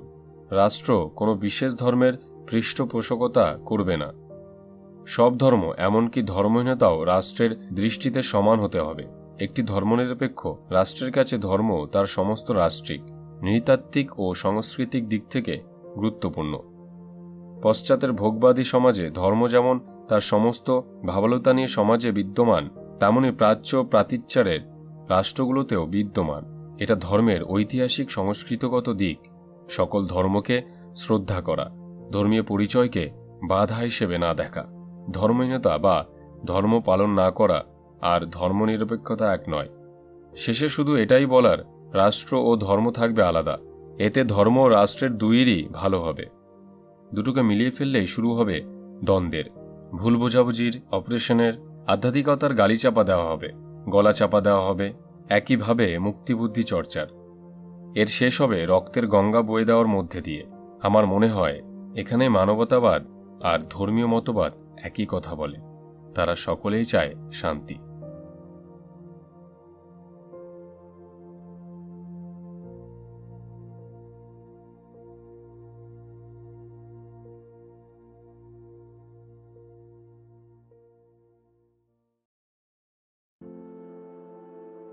ধর্মনিরপেক্ষতা, যুক্তিতর্ক আর পাল্টা যুক্তি। এই অধ্যায় হল ইতিহাসের কিছু জনপ্রিয় আস্তিক যুক্তির একটি ঘূর্ণিঝড় সফর, যার কোনোটি বিশদভাবে কভার করা হয়নি, তবে প্রতিটিকে তার সংক্ষিপ্ত প্রতিক্রিয়া অনুসরণ করে একটি সংক্ষিপ্ত বিবরণ দেওয়া হয়েছে। তিনি টমাস অ্যাকুইনাসের প্রমাণগুলি কভার করেছেন সেন্ট পিটার্সে দেওয়া অন্টোলজিক্যাল যুক্তিগুলোকে নিজের মতো করে সাজিয়ে। ধর্মনিরপেক্ষতা বলতে ইংরেজি সেকুলারিজম বলতে বোঝায় পার্থিব ইহজগতিক ধর্মহীনতা, রাষ্ট্র আর ধর্মকে পৃথক রূপে প্রকাশ করা। কিছু নির্দিষ্ট প্রথা ও প্রতিষ্ঠানকে ধর্ম ও ধর্মীয় রীতিনীতির বাইরে থেকে পরিচালনা করাকে বোঝানো হয়। এক অর্থে ধর্মনিরপেক্ষতা ধর্মীয় স্বাধীনতাকে প্রকাশ করে। ধর্মনিরপেক্ষ বলতে মূলত বোঝানো হয়ে থাকে যে রাষ্ট্র কোনো ধর্মকেই পক্ষপাত করে না। এই মতবাদ অনুযায়ী সরকার কোনো রূপ ধর্মীয় হস্তক্ষেপ করবে না, কোনো ধর্মীয় বিশ্বাসে বিশ্বাসী হবে না এবং কোনো ধর্মকে কোনো প্রকার অতিরিক্ত সুবিধা প্রদান করবে না। ধর্মনিরপেক্ষতাবাদ সেই বিশ্বাসকে ধারণ করে যাতে বলা হয় মানুষের কর্মকাণ্ড এবং সিদ্ধান্তগুলো, বিশেষত রাজনৈতিক সিদ্ধান্তগুলো, তথ্য এবং প্রমাণের উপর নির্ভর করবে, কোনো ধর্মীয় বিশ্বাসের উপর নয়। অর্থাৎ বলা যায় ধর্ম যার যার, রাষ্ট্র সবার। ধর্মনিরপেক্ষতা বলতে মূলত বোঝানো হয়ে থাকে যে রাষ্ট্র কোনো ধর্মকেই পক্ষপাত করবে না। ধর্মের দিক দিয়ে গণতন্ত্র, সমাজতন্ত্র ধর্মনিরপেক্ষতার সমর্থক, তবে গণতান্ত্রিক ধর্মনিরপেক্ষতার বৈশিষ্ট্য হচ্ছে ধর্মীয় সমন্বয়বাদ, আর সমাজতান্ত্রিক ধর্মনিরপেক্ষতার বৈশিষ্ট্য হচ্ছে ধর্মহীনতা। নিরপেক্ষ শব্দের অর্থ কোনো পক্ষে নয়, ধর্মনিরপেক্ষ শব্দের অর্থ কোনো ধর্মের পক্ষে নয়, অর্থাৎ সমস্ত ধর্মের সাথে সম্পর্কহীন। সেকুলারিজম শব্দের আবিধানিক অর্থ একটি মতবাদ যা মনে করে রাষ্ট্রনীতি, শিক্ষা প্রভৃতি ধর্মীয় শাসন থেকে মুক্ত থাকা উচিত। আর ধর্মনিরপেক্ষতার সংজ্ঞায় বলা হয়েছে rejects all forms of religious faith, অর্থাৎ এটি হলো এমন দর্শন যা সকল প্রকার ধর্মবিশ্বাসকে নাকচ করে দেয়। এনসাইক্লোপিডিয়া অফ ব্রিটানিকাতে বলা হয়েছে যে যারা কোনো ধর্মের অন্তর্গত নয়, কোনো ধর্মে বিশ্বাসী নয় এবং আধ্যাত্মিকতা, জবাবদিহিতা এবং পবিত্রতা বিরোধী তাদেরকেই বলা হয় ধর্মনিরপেক্ষ। চেম্বার্স ডিকশনারির মতে ধর্মনিরপেক্ষতাবাদ হচ্ছে the belief that the state morals education should be independent of religion, অর্থাৎ ধর্মনিরপেক্ষতাবাদ হল এমন এক বিশ্বাস যার মতে রাষ্ট্র, নৈতিক, শিক্ষা ইত্যাদি সবকিছু ধর্মমুক্ত থাকবে। অক্সফোর্ড ডিকশনারির মতে আল্লাহতে বিশ্বাস বা পরকালে বিশ্বাস নির্ভর ত্যাগ করে মানবজাতির বর্তমান কল্যাণ চিন্তার উপর ভিত্তি করে নৈতিকতা গড়ে উঠবে। ড হাসানুজ্জামান বলেন, ধর্মনিরপেক্ষতা কেবল অল্প খারাপই নয়, এটি সত্য বিধ্বংসী ইভলিউশি কালকুট, অর্থাৎ ধর্মনিরপেক্ষতাবাদ এমন একটি মতবাদ, চিন্তাধারা, বিশ্বাস বা পারলৌকিক ধ্যান ধারণা ও ধর্মের সাথে সম্পর্কহীনভাবে সমাজ, রাজনীতি, অর্থনীতি, সংস্কৃতি, আন্তর্জাতিক সম্পর্ক ও রাষ্ট্র পরিচালনা করে, যা পরিপূর্ণ জীবন বিধান ইসলামের সাথে সম্পূর্ণভাবে সাংঘর্ষিক।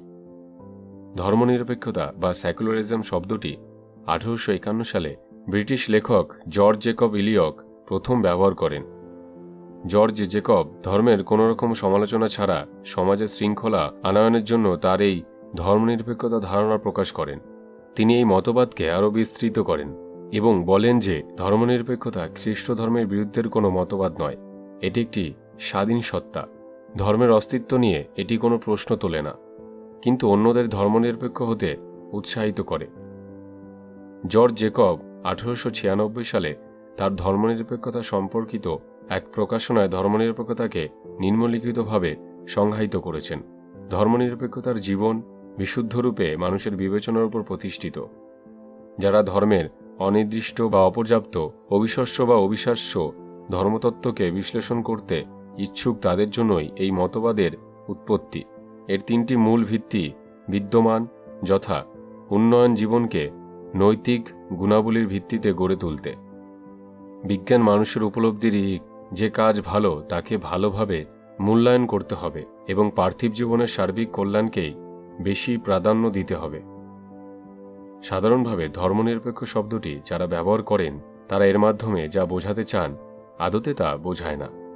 এ নিয়ে এক সাংবাদিক বন্ধুর সাথে আলাপ হয়, যিনি ধর্মনিরপেক্ষতা নিয়ে বেশ উচ্চকিত, বিভিন্ন ব্যাখ্যা দিচ্ছিলেন। তার কথা মনোযোগ দিয়ে শুনে বললাম, ভাই, ধর্মনিরপেক্ষতার অর্থ হচ্ছে ধর্মহীনতা। তিনি রেগে গিয়ে বললেন, আপনার এই কথাটি সঠিক নয়। আমি তাকে প্রশ্ন করলাম, তাহলে সঠিকটা কি? নিরপেক্ষ শব্দের অর্থ কি? নিরপেক্ষ মানে কি এই নয় আমি কোনো কিছু বা কারো পক্ষে নই, কোনো ধর্মরই পক্ষে নই, আমার ধর্ম নাই। সাংবাদিক বন্ধুটি বেশ জোর গলায় বললেন, ধর্মনিরপেক্ষতা বিষয়টি এ অর্থে বোঝায় না। জিজ্ঞাসা করলাম, তাহলে কোন অর্থে বোঝায়? আপনি যদি নিরপেক্ষ শব্দটি ব্যবহার করেন তাহলে আপনাকে তো মানতেই হবে, ধর্ম হোক বা অন্য কোনো বিষয় হোক, আপনি কোনোটিরই পক্ষে নন। তিনি বললেন, না না, বিষয়টা এমন নয়। প্রশ্ন করলাম, তাহলে কেমন?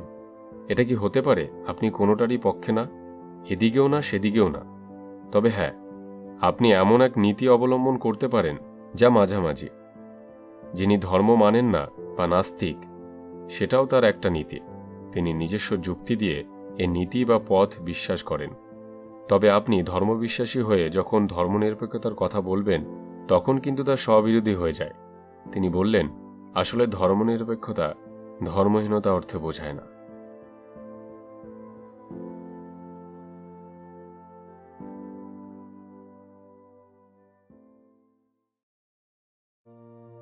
ধর্মীয় বিশ্বাস শুধুই গোঁড়ামি নয় তো। পৃথিবীর প্রতিটি নতুন ধর্মের সূচনা হয়েছিল সেই সময়ে প্রচলিত ধর্মসমূহের সমালোচনা এবং তখনকার ধর্মগুলোকে মিথ্যা প্রমাণের চেষ্টা হিসেবে। উদাহরণ হিসেবে বলা যায়, হযরত মুহাম্মদ যখন প্রথম আরবের পৌত্তলিক ধর্মগুলোর সমালোচনা শুরু করেন এবং সেই সব ধর্মগুলোকে মিথ্যা বলতে শুরু করেন, সেই সব দেবদেবীকে জড়বস্তু এবং ক্ষমতাহীন মূর্তি বলতে শুরু করেন, সেটিও ছিল ধর্মের সমালোচনা। বস্তুতপক্ষে হযরত মুহাম্মদ ছিলেন সেই সময়ের পৌত্তলিক ধর্মপ্রথা এবং সংস্কৃতির কঠোর সমালোচক। তাই ধর্মের আলোচনা প্রতিটি নতুন ধর্মের অন্যতম ভিত্তি হিসেবেই কাজ করছে। তৎকালীন আরব সমাজে প্রচলিত রীতিনীতি, সংস্কার, প্রথা, ধর্মবিশ্বাসে বিশ্বাসী মানুষদের মনে নিঃসন্দেহে হযরত মুহাম্মদের এই ধরনের কথাবার্তা আঘাত করেছিল। আজকে অসংখ্য মুসলমান যখন দাবি করেন অমুকে ইসলামের সমালোচনার মাধ্যমে তার বা তাদের ধর্মীয় বিশ্বাসে আঘাত হেনেছে, তারা ভুলে যান হযরত মুহাম্মদ নিজেই ধর্মের সমালোচনা করেছিলেন। কারণ হযরত মুহাম্মদ মনে করেছিলেন তৎকালীন সময়ে প্রচলিত পৌত্তলিক ধর্মগুলো ভুল বা মিথ্যা। আজকের যুগে তাই কেউ যদি মনে করেন তার সময় প্রচলিত ধর্ম বা ধর্মসমূহ মিথ্যা বা ভুল, তারও সেই সকল ধর্মকে ভুল প্রমাণ করার অধিকার থাকা উচিত। ধর্মীয় অনুভূতিকে আঘাত দেয়া বা প্রচলিত ধর্মের সমালোচনা যদি অপরাধ হয়ে থাকে, তাহলে হযরত মুহাম্মদকেও একই অপরাধে দোষী সাব্যস্ত করা সম্ভব। ধর্মের সমালোচনার একটি সুদীর্ঘ ইতিহাস রয়েছে। সুদূর অতীতের প্রাচীন গ্রীসে খ্রিস্টপূর্ব ৫ম শতাব্দীতে দার্শনিক মেলেসের নাস্তিক দিয়াগোরাসের মতবাদ থেকে শুরু করে প্রাচীন রোমে খ্রিস্টপূর্ব ১ম শতাব্দীতে রচিত দার্শনিক লুক্রেসিয়াসের রচনা দ্য রিডাম ন্যাচেরা অথবা on of the nature of things প্রভৃতি ধর্মের সমালোচনার আদিমতম নিদর্শনগুলোর মধ্যে উল্লেখযোগ্য।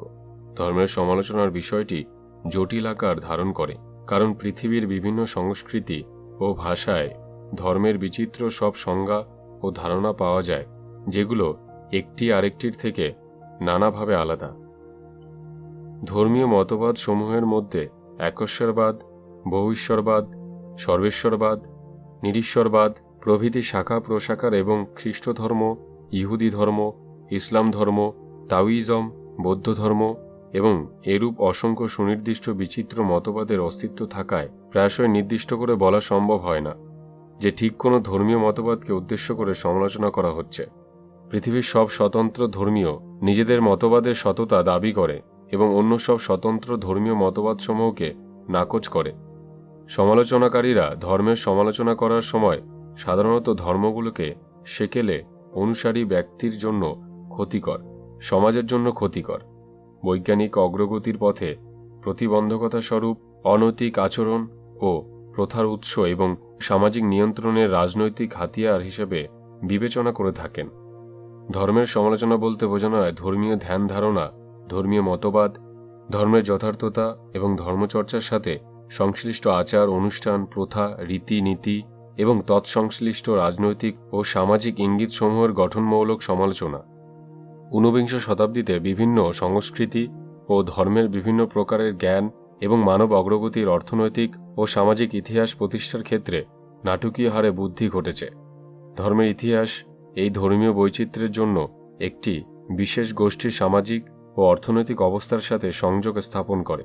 সাধারণত ধর্ম তার অগ্রগতির বিভিন্ন পর্যায়ে বিভক্ত থাকে।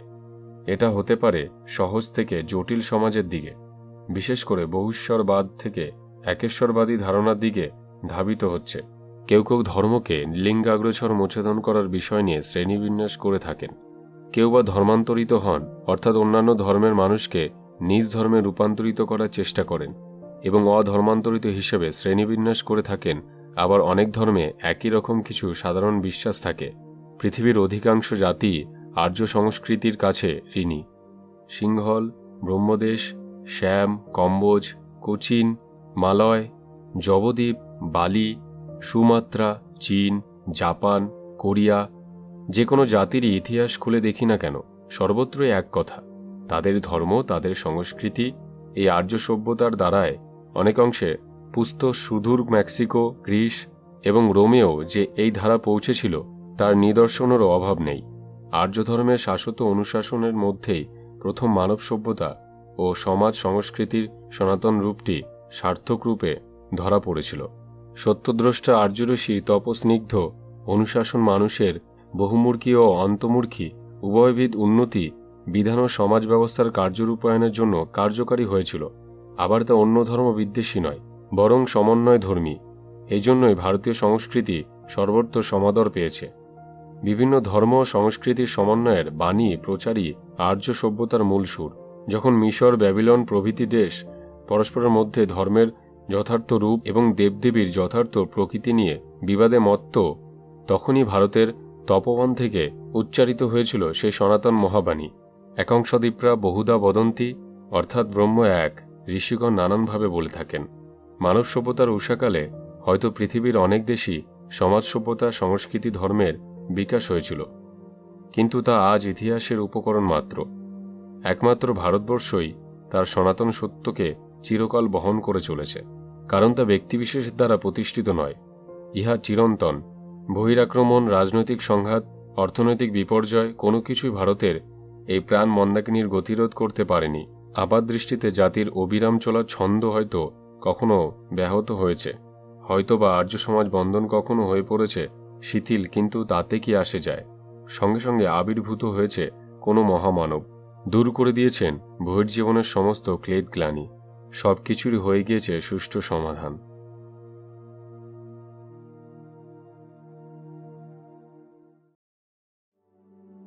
প্রাণের বিকাশ শুধুই কোনো ঐশ্বরিক অবদান? পৃথিবীতে প্রাণ বিকাশের বিজ্ঞান অনেক দূরে এগিয়ে গেছে, কিন্তু প্রথম প্রাণ কিভাবে প্রায় 350 কোটি বছর আগে পৃথিবীর বুকে গড়ে উঠল, সেই বিষয়টি এখনও কুয়াশাময় রহস্যে ঘেরা। প্রাণের উদ্ভব সম্পর্কিত একটি গ্রহণযোগ্য তত্ত্ব এখনও উপস্থাপন সম্ভব হয়নি। একগুচ্ছ নিষ্প্রাণ যৌগ থেকে কিভাবে প্রাণের উৎপত্তি হয় সেটা এখনও রহস্যময়। শতকোটি বছর পরে এই প্রশ্নের উত্তর পাওয়াটা খুবই সহজও নয়। প্রায় 300 কোটি বছর আগের পৃথিবী কেমন ছিল সেটা অনুধাবন করাটাও বেশ কষ্টসাধ্য। বর্তমানে পৃথিবীতে যেসব জৈব অণুসমূহ পাওয়া যায় সেগুলোর দিয়ে আমরা প্রায় 300 কোটি বছর আগে প্রাণের উদ্ভবের একটা ধারণা পেতে চেষ্টা করেছি। সম্প্রতি বিজ্ঞানীরা এক ধরনের একগুচ্ছ জৈব অণু থেকে কিভাবে প্রাণের উদ্ভব হতে পারে তার একটা মডেল দেখিয়েছেন। জীবকোষে বিদ্যমান এই অণুগুলোকে আণবিক পর্যায়ের মেশিন বা অণুযন্ত্র বলা যায়।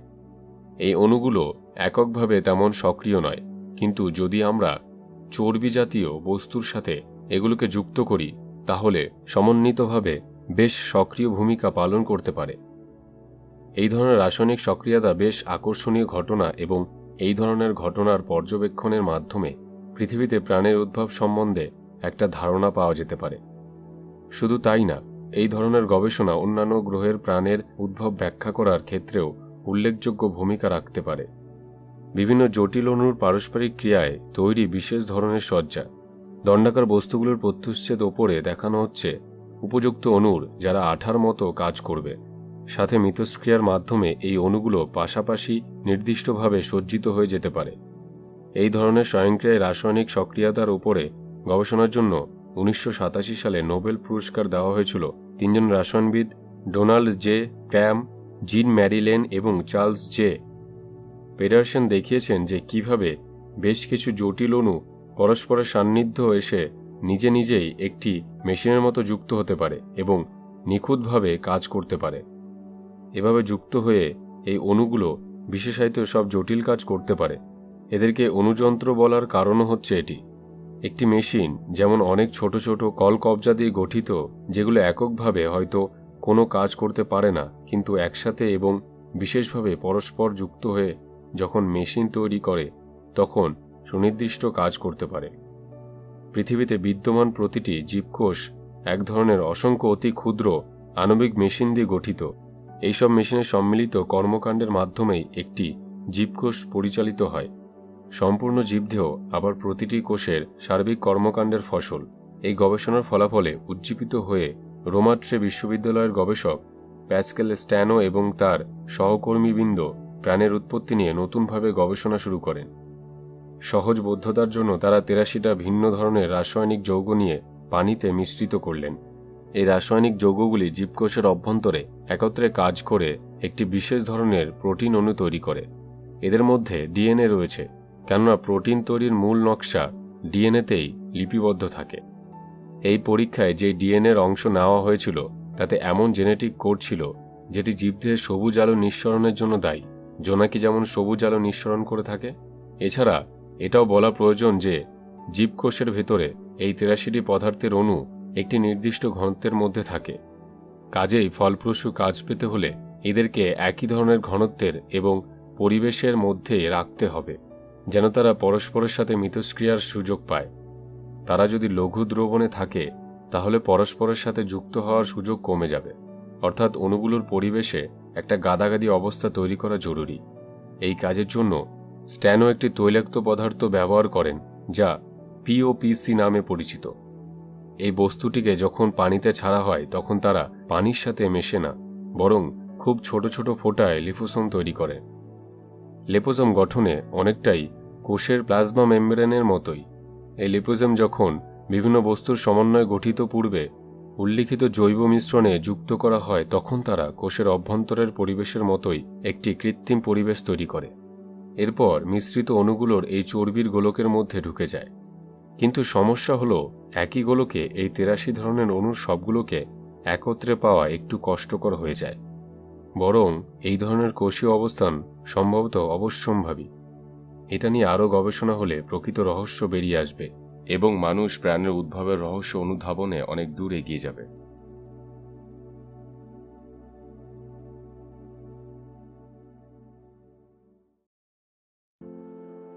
পরম ব্রহ্ম মানে কি কোনো শরীর, কোনো ঐশ্বরিক শক্তি, নাকি মহাশূন্যতা আর সৌরজগৎ?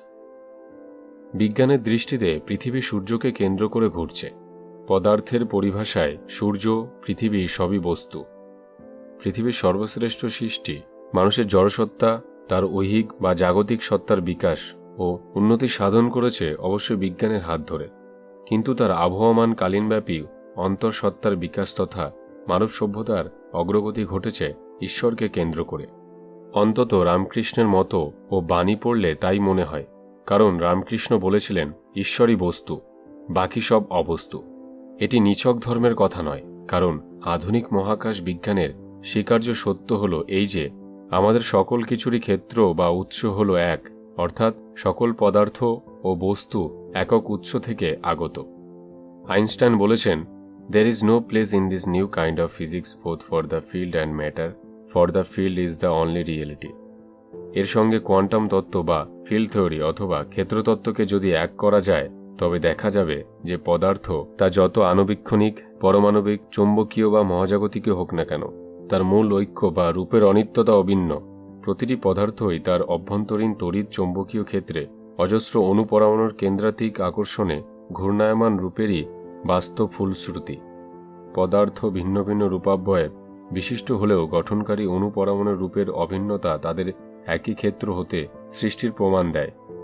আবার একটি টেবিলকে যদি পরস্পর হতে বিচ্ছিন্ন নিত্য ঘূর্ণায়মান বিদ্যুৎ শক্তি কেন্দ্রের সমষ্টি রূপে দেখি তবে তা যে আমাদের মানব মনের ক্রিয়ারই বাস্তব প্রতিরূপ তা আর অস্বীকার করা যায় না। অর্থাৎ পদার্থের মূল অস্তিত্ব আমাদের মনের ক্রিয়ারই বাস্তব প্রতিফলন, একথা বলা যায়।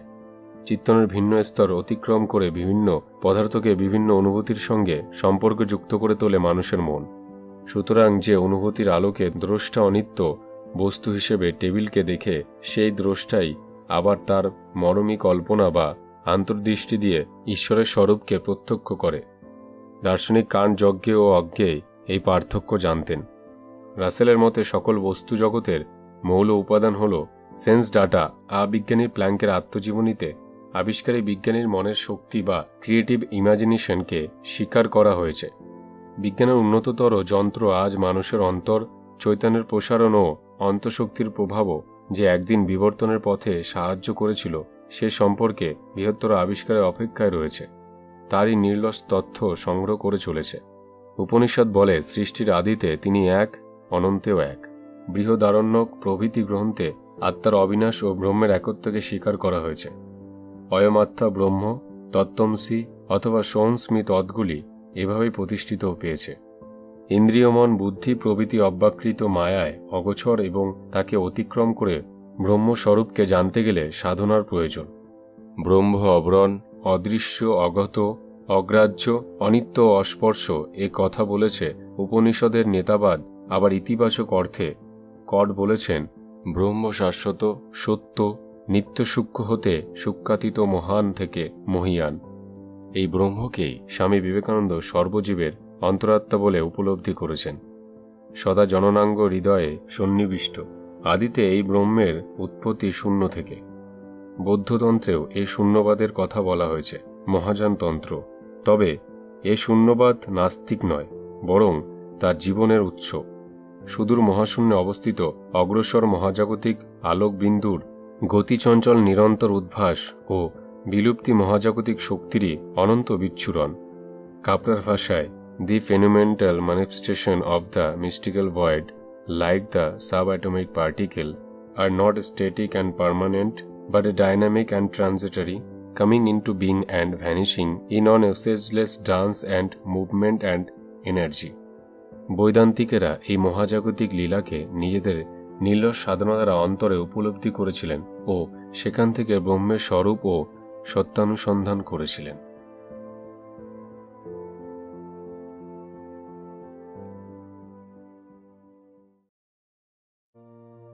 ধর্মনিরপেক্ষতা নাকি সাম্প্রদায়িকতা গ্রহণযোগ্যতা বেশি কোন শব্দবন্ধের? ধর্মনিরপেক্ষতা বস্তুবাদ, মানবিকতাবাদ, যুক্তিবাদ প্রভৃতির ওপর গুরুত্ব আরোপ করে। এটি হলো এমন একটা দৃষ্টিভঙ্গি যা ঈশ্বরের পরিবর্তে মানুষকে যাবতীয় জাগতিক কর্মকাণ্ডের কেন্দ্রবিন্দুতে স্থাপন করে। ধর্মনিরপেক্ষতা মনে করে সমাজের নীতিবোধ তৈরি হবে মানুষের ইহজাগতিক ভালোমন্দের বিচারে, ঈশ্বরের প্রতি বিশ্বাসের ভিত্তিতে নয়। অপরপক্ষে সাম্প্রদায়িকতার সঙ্গে ধর্মের ঘনিষ্ঠ যোগাযোগ লক্ষ্য করা যায়। সাম্প্রদায়িক নেতাদের কাছে মানুষের পরিচয় তার কর্ম বা গুণ নয়, তার ধর্ম। তারা মনে করেন একজন মানুষের পরিচয় হবে ধর্মকে ভিত্তি করে। ধর্মই হবে মানুষের সামাজিক পরিচয়ের মূল ভিত্তি। সুতরাং দেখা যাচ্ছে একজন ধর্মনিরপেক্ষ মানুষ আস্তিক হতে পারে অথবা নাস্তিক হতে পারে, কিন্তু একজন সাম্প্রদায়িক মানুষ নাস্তিক হয় না। ধর্মনিরপেক্ষতার অন্যতম প্রধান বৈশিষ্ট্য হল ধর্ম ও রাজনীতির মধ্যে পৃথকীকরণ। ধর্মনিরপেক্ষতা হল এই ধরনের একটা বিশ্বাস যে রাজনীতি, নৈতিকতা, শিক্ষা ইত্যাদি ধর্ম থেকে স্বতন্ত্র থাকবে। পক্ষান্তরে সাম্প্রদায়িকতার ক্ষেত্রে ধর্মের সঙ্গে ঘনিষ্ঠ যোগাযোগ থাকে। রাজনীতিতে, প্রশাসন ব্যবস্থায় এবং শিক্ষাক্ষেত্রে ধর্মের হস্তক্ষেপই হল সাম্প্রদায়িকতা। সুধাংশু দাসের মতে সাম্প্রদায়িকতা মানে হল ধর্ম ও রাজনীতিকে মিশিয়ে ফেলা। শিক্ষা, প্রশাসন ও রাজনীতিতে কোন একটা সম্প্রদায়ের ধর্মীয় চিন্তাধারাকে প্রাধান্য দেওয়া এবং সেই ধর্মীয় চিন্তাধারা অনুযায়ী দেশের শিক্ষা ব্যবস্থা, রাষ্ট্র ব্যবস্থা ও রাজনৈতিক কার্যকলাপ পরিচালনা করা। শ্রী দাশগুপ্ত আরও বলেন, সংক্ষেপে ধর্মনিরপেক্ষতা হল ধর্ম থেকে রাজনীতি ও শিক্ষার সম্পূর্ণ পৃথকীকরণ। অন্যদিকে সাম্প্রদায়িকতার মানে হল ধর্মবিশ্বাস ও ধর্মীয় কার্যকলাপের ভিত্তিতে রাজনৈতিক দল ও গ্রুপ গঠন করা। ধর্মের ভিত্তিতে অথবা ধর্মকে হাতিয়ার করে রাজনৈতিক ক্ষেত্রে মুনাফা লোভের জন্য যেসব দল গড়ে ওঠে সেগুলোকে সাম্প্রদায়িক দল বলা হয়। শিবসেনা, মুসলিম লীগ, ইত্তেহাদুল মুসলিমেন প্রভৃতি দলগুলো সাম্প্রদায়িক দল। এরা প্রত্যেকেই নিজ নিজ ধর্মের শ্রেষ্ঠত্ব প্রমাণের কাজে আত্মনিয়োগ করে সাম্প্রদায়িক সম্প্রতি বিনষ্ট করে। ধর্মনিরপেক্ষতার ক্ষেত্রে ধর্মীয় সহিষ্ণুতার আদর্শটি গুরুত্ব পায়। পক্ষান্তরে এক ধর্মীয় সম্প্রদায় কর্তৃক অন্য ধর্মীয় সম্প্রদায়ের বিরুদ্ধে বিদ্বেষ ভাব পোষণ ও ঘৃণা ছড়ানোই হল সাম্প্রদায়িকতা। সাম্প্রদায়িকতা হলো এমন একটা মতাদর্শ যা অন্য ধর্মীয় সম্প্রদায়ের স্বার্থের পরিপন্থী হয়ে নিজের ধর্মীয় পরিচয় প্রতিষ্ঠা করতে চায়। সুতরাং দেখা যাচ্ছে ধর্মনিরপেক্ষতা যেখানে বিভিন্ন ধর্মীয় সম্প্রদায়ের মধ্যে পারস্পরিক সহযোগিতা ও সম্প্রতি বজায় রাখতে চায়, সাম্প্রদায়িকতা সেখানে বিভিন্ন ধর্মীয় সম্প্রদায়ের মধ্যে বিরোধ ও সংঘাত সৃষ্টি করতে চায়। সময়ের বিচারেও ধর্মনিরপেক্ষ ও সাম্প্রদায়িকতার মধ্যে পার্থক্য লক্ষ্য করা যায়। ধর্মনিরপেক্ষতা হল অপেক্ষাকৃত প্রাচীন ধারণা। বহু দেশেই মাথায় জল দিয়ে নিত ধর্মনিরপেক্ষ আদর্শ অনুসরণ করা হচ্ছে বহু প্রাচীনকাল থেকেই। অপরপক্ষে সাম্প্রদায়িকতা হল একটি আধুনিক ধারণা। প্রকৃতপক্ষে ওইসব অতীত তত্ত্ব, ধ্যান ধারণা ও বিশ্বাস ব্যবহৃত হয় আধুনিক পুঁজিবাদের স্বার্থে। ধর্মনিরপেক্ষতার ভিত্তি হল বস্তুবাদ, মানবতাবাদ, যুক্তিবাদ, বৈজ্ঞানিক মানসিকতা, বহুত্ববাদ, পরধর্ম সহিষ্ণুতা, বিশ্বভ্রাতৃত্ববোধ ইত্যাদি। পক্ষান্তরে সাম্প্রদায়িকতার ভিত্তি হল মৌলবাদ, কুসংস্কার, অন্ধবিশ্বাস, গোঁড়ামি, হিংসা, বিদ্বেষ, হানাহানি, ধর্মীয় অসহিষ্ণুতা, সংকীর্ণতা, ভণ্ডামি, মিথ্যাচার ইত্যাদি। ধর্মনিরপেক্ষ দৃষ্টিভঙ্গি অনুসারীরা চান ধর্ম বা সম্প্রদায় নির্বিশেষে সকল মানুষের কল্যাণ ও বিকাশ। তারা বিশ্বাস করেন সকল ধর্মীয় সম্প্রদায়ের উন্নতি ও বিকাশের মধ্যে নিহিত থাকে সমাজের সামগ্রিক উন্নতি। অপরপক্ষে সাম্প্রদায়িকতার অনুসরণকারীদের বিশ্বাস অন্য ধর্মীয় সম্প্রদায়কে আঘাত ও ক্ষতিগ্রস্ত না করে নিজ সম্প্রদায়ের উন্নতি সম্ভব নয়। এর অনিবার্য পরিণতি হল বিভিন্ন সম্প্রদায়ের মধ্যে রেষারেষি, সংঘর্ষ, যা শেষ পর্যন্ত দেশের অর্থনীতিকে ক্ষতিগ্রস্ত করে এবং উন্নয়ন ব্যাহত করে। মানবজাতির প্রতি দৃষ্টিভঙ্গির ক্ষেত্রেও ধর্মনিরপেক্ষতা ও সাম্প্রদায়িকতার মধ্যে পার্থক্য পরিলক্ষিত হয়। ধর্মনিরপেক্ষ দৃষ্টিভঙ্গিতে সকল ধর্মের মানুষের কল্যাণ কামনা করা হয় এবং সকল মানুষকে সমান চোখে দেখা হয়। পক্ষান্তরে সাম্প্রদায়িক নেতারা কেবল নিজ সম্প্রদায়ভুক্ত মানুষদেরই আপন বলে ভাবতে পারেন। তার বাইরে সমস্ত মানুষের প্রতি তারা বিদ্বেষ ভাব পোষণ করেন। পরিশেষে ধর্মনিরপেক্ষতার মধ্যে কোনো রূপ ভণ্ডামি বা চাতুরি বা সংকীর্ণতা থাকে না, কিন্তু সাম্প্রদায়িকতার মধ্যে ভণ্ডামি ও সংকীর্ণতা লক্ষ্য করা যায়। সাম্প্রদায়িক নেতারা তাদের সমর্থকদের মনে এক ধরনের ভ্রান্ত চেতনা ও অন্ধবিশ্বাস ঢুকিয়ে দেওয়ার চেষ্টা করেন। যে কোনো সাম্প্রদায়িক গোষ্ঠীর নেতারা দাবি করেন যে তাদের গোষ্ঠীর অন্তর্ভুক্ত সকলেই স্বার্থ অভিন্ন এবং তারা সেই সাধারণ স্বার্থকে সুরক্ষিত করতে চান। বাস্তবে তা হয় না।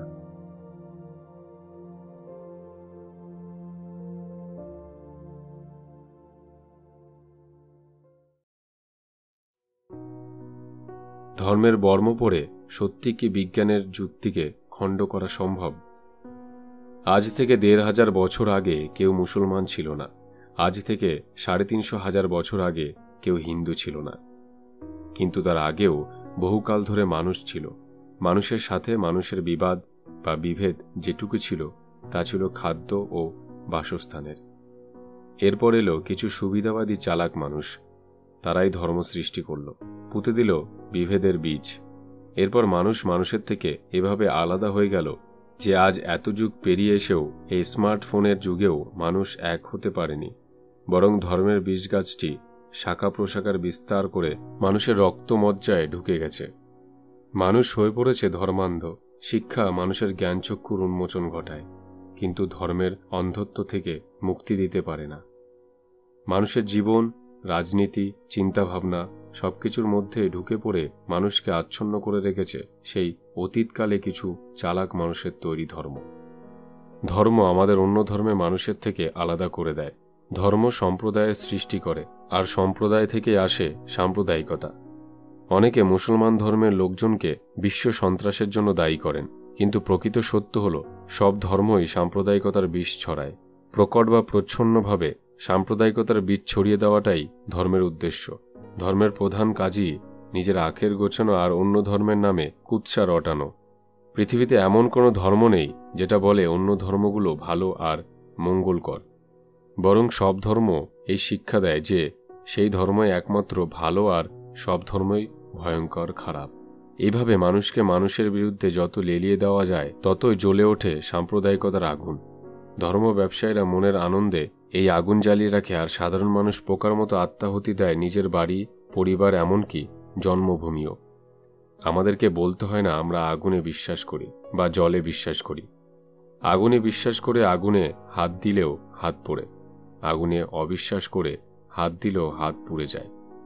জলে ডুবে যাওয়ার সাথে জলকে বিশ্বাস বা অবিশ্বাসের কোনো সম্পর্ক নেই। সুতরাং যা কিছুর প্রকৃত অস্তিত্ব আছে তা আমাদের বিশ্বাস অবিশ্বাসের তোয়াক্কা করে না। যার অস্তিত্ব নেই তাকে আমাদের বিশ্বাসে ভর দিয়েই বেঁচে থাকতে হয়। আমরা যদি ভূত, প্রেত, জিন, পরী, হুর, ঈশ্বর এসবে বিশ্বাস না করি, তাহলে এদের কোনো অস্তিত্বই থাকে না। আর তাই আমরা ঈশ্বরে বিশ্বাস করি না বলেই ধর্ম ব্যবসায়ীরা রেড়ে করে তেড়ে আসে। আমাদের অন্ধত্বই তাদের ব্যবসার প্রধান মূলধন। মানুষের মধ্যে যত বিদ্যা, বুদ্ধি ও বিজ্ঞান চেতনার প্রয়াস ঘটে, ততই অন্ধকার দূরে সরে যায়। অন্ধবিশ্বাস যত দূরে সরে যায়, প্রকৃত সত্য তত উদ্ভাসিত হয়ে ওঠে। প্রকৃত শিক্ষা আমাদেরকে অন্ধবিশ্বাস ত্যাগ করে যুক্তিবাদী হতে অনুপ্রেরণা দেয়। আমরা বর্তমানে ইন্টারনেটের যুগে বাস করি।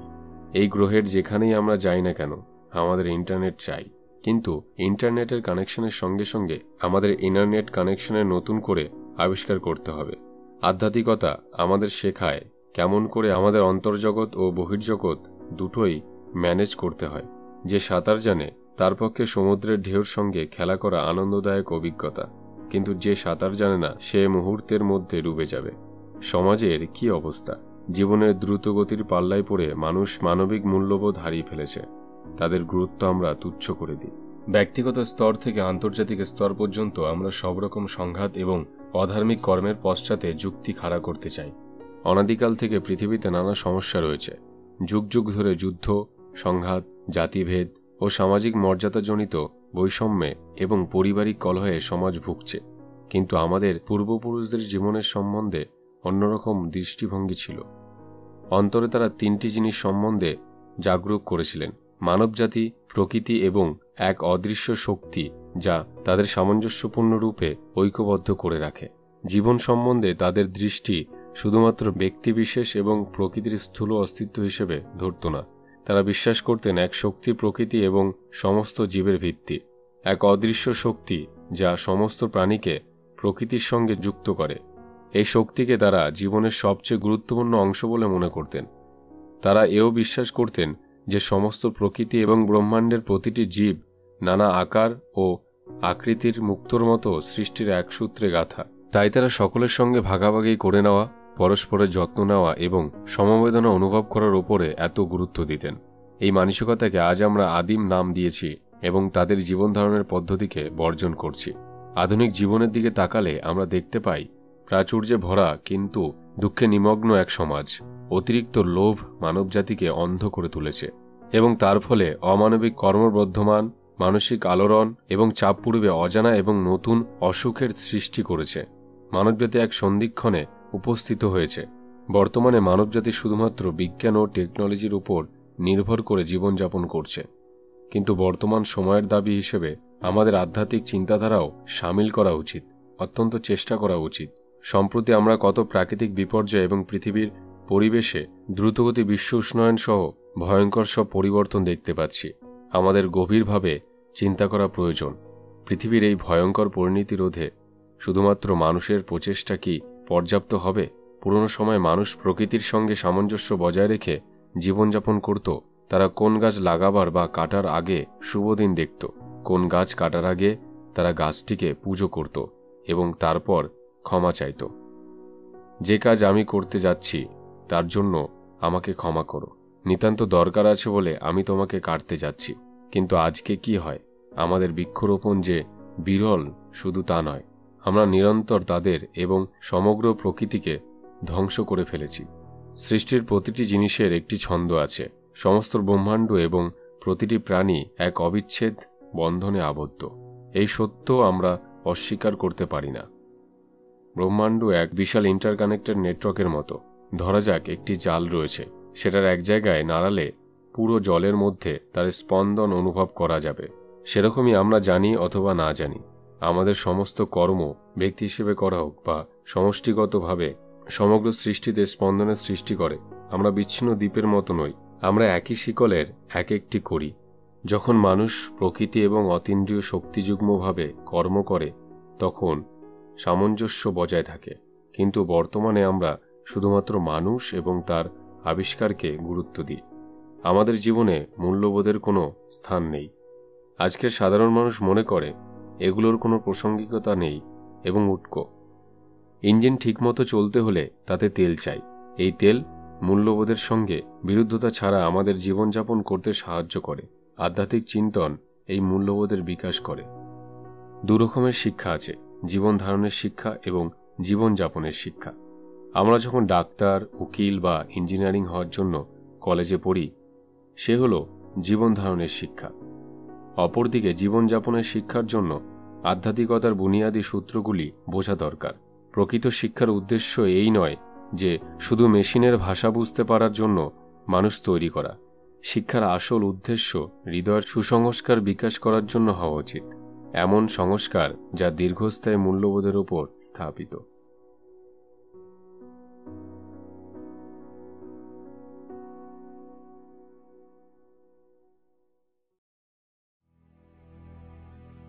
বিজ্ঞান ও আধ্যাত্মিকতা তাদের অবস্থান কি সত্যি দুই মেরুতে? আধ্যাত্মিকতাও এক বিজ্ঞান, এটাও জ্ঞানের এক শাখা, যেটিকে উপেক্ষা করা চলবে না। বৈজ্ঞানিকগণ ভৌতিক জগৎ নিয়ে গবেষণা করে ব্রহ্মাণ্ডের রহস্য উদ্ঘাটনের চেষ্টা করেছেন। বাস্তবে আধ্যাত্মিক শাস্ত্রসমূহ তাদের অভিজ্ঞতা লিপিবদ্ধ করেছে, যারা একই রহস্যের দ্বার উদ্ঘাটনের জন্য অন্তর্জগতের তীব্র অনুসন্ধান করেছেন। যখন শুধুমাত্র অঙ্ক, পদার্থবিদ এবং যুক্তি নিয়ে আমরা আধ্যাত্মিকতা বুঝতে চেষ্টা করি, আমরা তার সূক্ষ্মতা বুঝতে ব্যর্থ হতে পারি। সে জগতে আমাদের শিশুর সরলতা নিয়ে প্রবেশ করতে হবে এবং শিশুর মনে যে চোখে বিস্ময় দেখা যায় তা দিয়ে দেখতে হবে। সত্যি বলতে কি, অতীতের অনেক বিখ্যাত বৈজ্ঞানিক শিশুর বিস্মিত দৃষ্টি নিয়ে সময়ের মনোভাব নিয়ে ব্রহ্মাণ্ড এবং তার সূক্ষ্মতাকে দেখেছেন। তাদের গবেষণার পশ্চাতে ছিল সরল শিশু সুলভ কৌতূহল এবং বিশ্বাস। সত্যি বলতে কি, অতীত এবং বর্তমানের অনেক বিখ্যাত ব্যক্তি জীবনের শেষ প্রান্তে দাঁড়িয়ে আধ্যাত্মিকতার প্রয়োজন স্বীকার করেছেন, কিন্তু তৎক্ষণে অনেক দেরি হয়ে গেছে। আম্মা প্রার্থনা করে বর্তমান বৈজ্ঞানিক সমাজ যেন সেই ভুল আবার না করে। জীবন হলো যুক্তি এবং রহস্যের সংমিশ্রণ। হয়তো যুক্তি অপেক্ষা রহস্যের ভাগ বেশি। জীবনের সমস্ত অঙ্গে মস্তিষ্ক এবং হৃদয় একত্রে থাকা দরকার। উদাহরণ হিসেবে, সাদা বালি এবং চিনি মেশানো থাকলে দুটোকে আলাদা করা বেশ মুশকিল অতি বুদ্ধিমান মানুষের পক্ষেও। কিন্তু আপাত দৃষ্টিতে অতি তুচ্ছ পিঁপড়ে বিনয়ের প্রতীক সহজে তার মধ্যে থেকে শুধু চিনিটা খেতে পারে। অনেক লোক আধ্যাত্মিকতার নাম শুনলেই নাক সিটকায়। আধ্যাত্মিকতা কি? সত্যিকারের আধ্যাত্মিকতা হল কর্মের মাধ্যমে করুণার প্রকাশ। এর আরম্ভ করুণা দিয়ে হয় এবং এর শেষও করুণাতেই। আমরা যদি করুণাকে শব্দের পরিবর্তে কর্মধারায় পরিণত করতে পারি, তবে 90% মানবীয় সমস্যার সমাধান হয়ে যাবে। অন্যদের সাহায্য করার প্রথম পদক্ষেপ নবজাগরণ সৃষ্টি করা। নিয়মিত ওষুধ খাওয়া সত্ত্বেও ডায়াবেটিস রোগী যদি নিয়মিত মিষ্টি খেতে থাকে, তবে তার ব্লাড সুগারের স্তর বেড়ে যাবে। সুতরাং ওষুধের সঙ্গে সঙ্গে খাদ্য নিয়ন্ত্রণ এবং জীবনধারণার পরিবর্তনও সমান গুরুত্বপূর্ণ। যেসব গ্রাম আমরা উন্নয়নের জন্য অমৃতা সার্ভ বা লিভিয়ান ল্যাব প্রকল্পের অন্তর্গত হাতে নিয়েছি, প্রতিটি গ্রামের কিছু মানুষকে আমরা টয়লেট বানানো শিখিয়ে দিলাম এবং নির্মাণের কাজ তাদের হাতে ছেড়ে দিলাম। কিছু সময় পরে আমরা যখন আবার সেই সব গ্রামে প্রগতি দেখতে গেলাম, তখন দেখা গেল লোকেরা টয়লেট ব্যবহার করছে না। তারা টয়লেটের দরজা খুলে ভেতরে এমনভাবে দেখে যেন তারা কোনো মন্দিরে গেছে, এবং তারপর তারা দরজা বন্ধ করে আগের মতো মাঠে যায় কাজ সারতে। তখন আমরা গ্রামের লোকেদের শেখাতে আরম্ভ করলাম যে বাইরে পায়খানা করলে তা জল এবং মাটিকে দূষিত করে। তা থেকে খাবার দূষিত হয়, যার ফলে কৃমি ইত্যাদির মতো রোগ হয়। এরপর সমাজে নবজাগরণ আসে।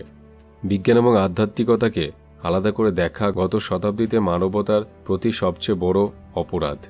জ্ঞানের এই দুটির প্রধান শাখা যেখানে একসাথে এগোবার কথা, সেখানে তাদের ভিন্ন ভিন্ন তকমা মারা হয়েছে, হয় আধুনিক বৈজ্ঞানিক বা ধর্মীয় সংস্থার প্রতিনিধি হিসেবে।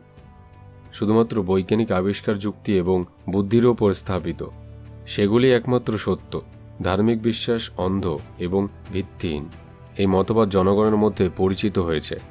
সাম্প্রতিককালের সমস্ত প্রাকৃতিক বিপর্যয় এবং ভীতিপ্রদ বিষ্ণু উষ্ণায়ন আমাদের বাসস্থান সুন্দর পৃথিবীর অস্তিত্ব সম্বন্ধে প্রশ্ন তুলেছে।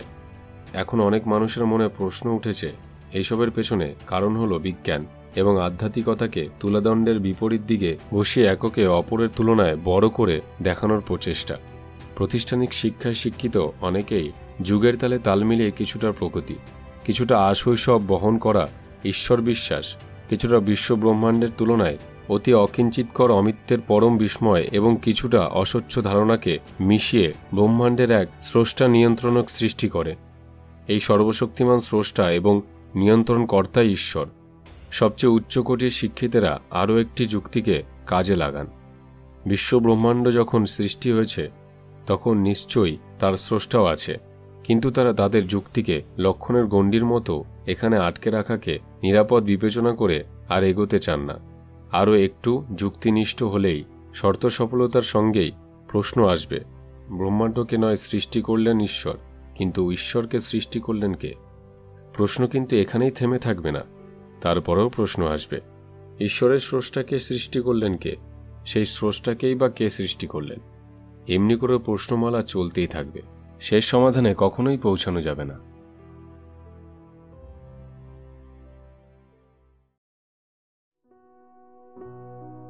ঈশ্বরকে সৃষ্টি করলেন কে? ব্রহ্মাণ্ডকে নয় সৃষ্টি করলেন ঈশ্বর, কিন্তু ঈশ্বরকে সৃষ্টি করলেন কে? প্রশ্ন কিন্তু এখানেই থেমে থাকবে না, তারপরও প্রশ্ন আসবে, ঈশ্বরের স্রষ্টাকে সৃষ্টি করলেন কে? সেই স্রষ্টাকেই বা কে সৃষ্টি করলেন? এমনি করে প্রশ্নমালা চলতেই থাকবে, শেষ সমাধানে কখনোই পৌঁছানো যাবে না। আমার এমনতর প্রশ্ন শুনে কেউ কেউ বলতেই পারেন ঈশ্বর স্বয়ম্ভু। আবারও স্বাভাবিকভাবেই প্রশ্ন উঠে আসবে, ঈশ্বর যে স্বয়ম্ভু আপনি কি করে জানলেন? কে জানালেন? কেউ জানিয়ে থাকলে তার জানাটাই যে ঠিক তার প্রমাণ কি? আর যে যুক্তিতে ঈশ্বর স্বয়ম্ভু সেই যুক্তিতেই বিশ্ব ব্রহ্মাণ্ডের সৃষ্টি। সৃষ্টিকর্তা ছাড়া হতে বাধা কোথায়? প্রকৃতিকে যারা ঈশ্বর সংজ্ঞা দিতে চান তারা প্রকৃতির নিয়মকে সর্বশক্তিমান সর্বনিয়ন্তা ভাবলে বেজায় মুশকিল।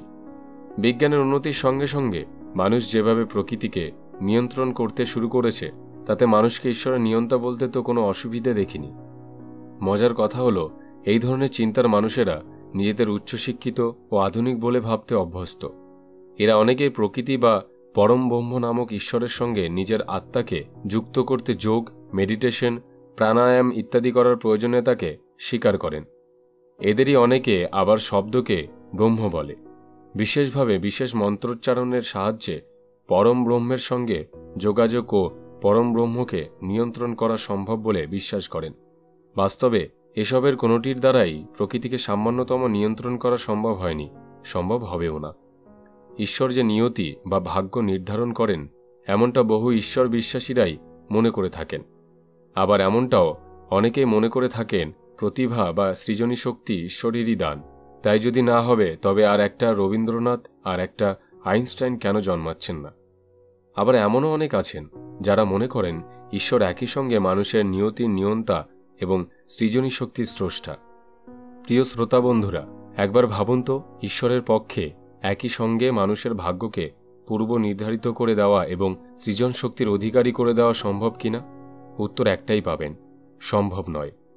কারণ ভাগ্য আগে থেকেই ঠিক থাকলে সৃজনী শক্তি অপ্রয়োজনীয় হয়ে পড়ে। আর সৃজনী শক্তিতেই মানুষ যদি সবকিছু গড়ে তোলে তাহলে ভাগ্যের ভূমিকা ফালতু হয়ে পড়ে। আর একটা দিক থেকে ভাবুন তো, মানুষ তার সৃজনী শক্তিতেই যদি সবকিছু গড়ে তোলে, মানব সভ্যতাকে এগিয়ে নিয়ে যায়, তবে ঈশ্বরের নিয়ন্ত্রণ শক্তি কি তলানিতে এসে ঠেকে না? মানুষই কি মানব সভ্যতার নিয়ন্ত্রিক শক্তি হয়ে দাঁড়ায় না? ঈশ্বরের নিয়ন্ত্রিক শক্তিকে স্বীকার করলে, অর্থাৎ ঈশ্বরকে সবকিছুর একমাত্র নিয়ন্ত্রণকারী বলে ধরে নিলে, আইন শৃঙ্খলা রক্ষার ক্ষেত্রে পুলিশ, প্রশাসন, আইনের শাসন সবকিছুকেই অস্বীকার করতে হয়। ঈশ্বরের ইচ্ছেই অপরাধ যখন সংগঠিত হবার তখন হবেই। অপরাধীদের শাস্তি দেওয়া যদি ঈশ্বরের অভিপ্রাত হয় তবে অপরাধী শাস্তি পাবেই। পুলিশ রেখে ঈশ্বরের ইচ্ছে সংগঠিত কোনো অপরাধ কি ঠেকানো যেতে পারে? ঈশ্বরই সবকিছুর নিয়ন্ত্রণকারী হলে কখনোই ঠেকানো যেতে পারে না। এরপর কি পুলিশ পোষার জন্য ব্যয় একান্তই অপ্রয়োজনীয় হয়ে পড়ে? একজন অপরাধী বিচারে শাস্তি পাবে কি পাবে না তা নির্ধারণ করার ক্ষমতা যখন বিচারকদের পরিবর্তে ঈশ্বরেরই হাতে, তখন কেন এই বিচারের প্রহসন? এই প্রহসন কি ঈশ্বরের ক্ষমতার প্রতি মানুষের আস্থাকে আঘাত দিচ্ছে না?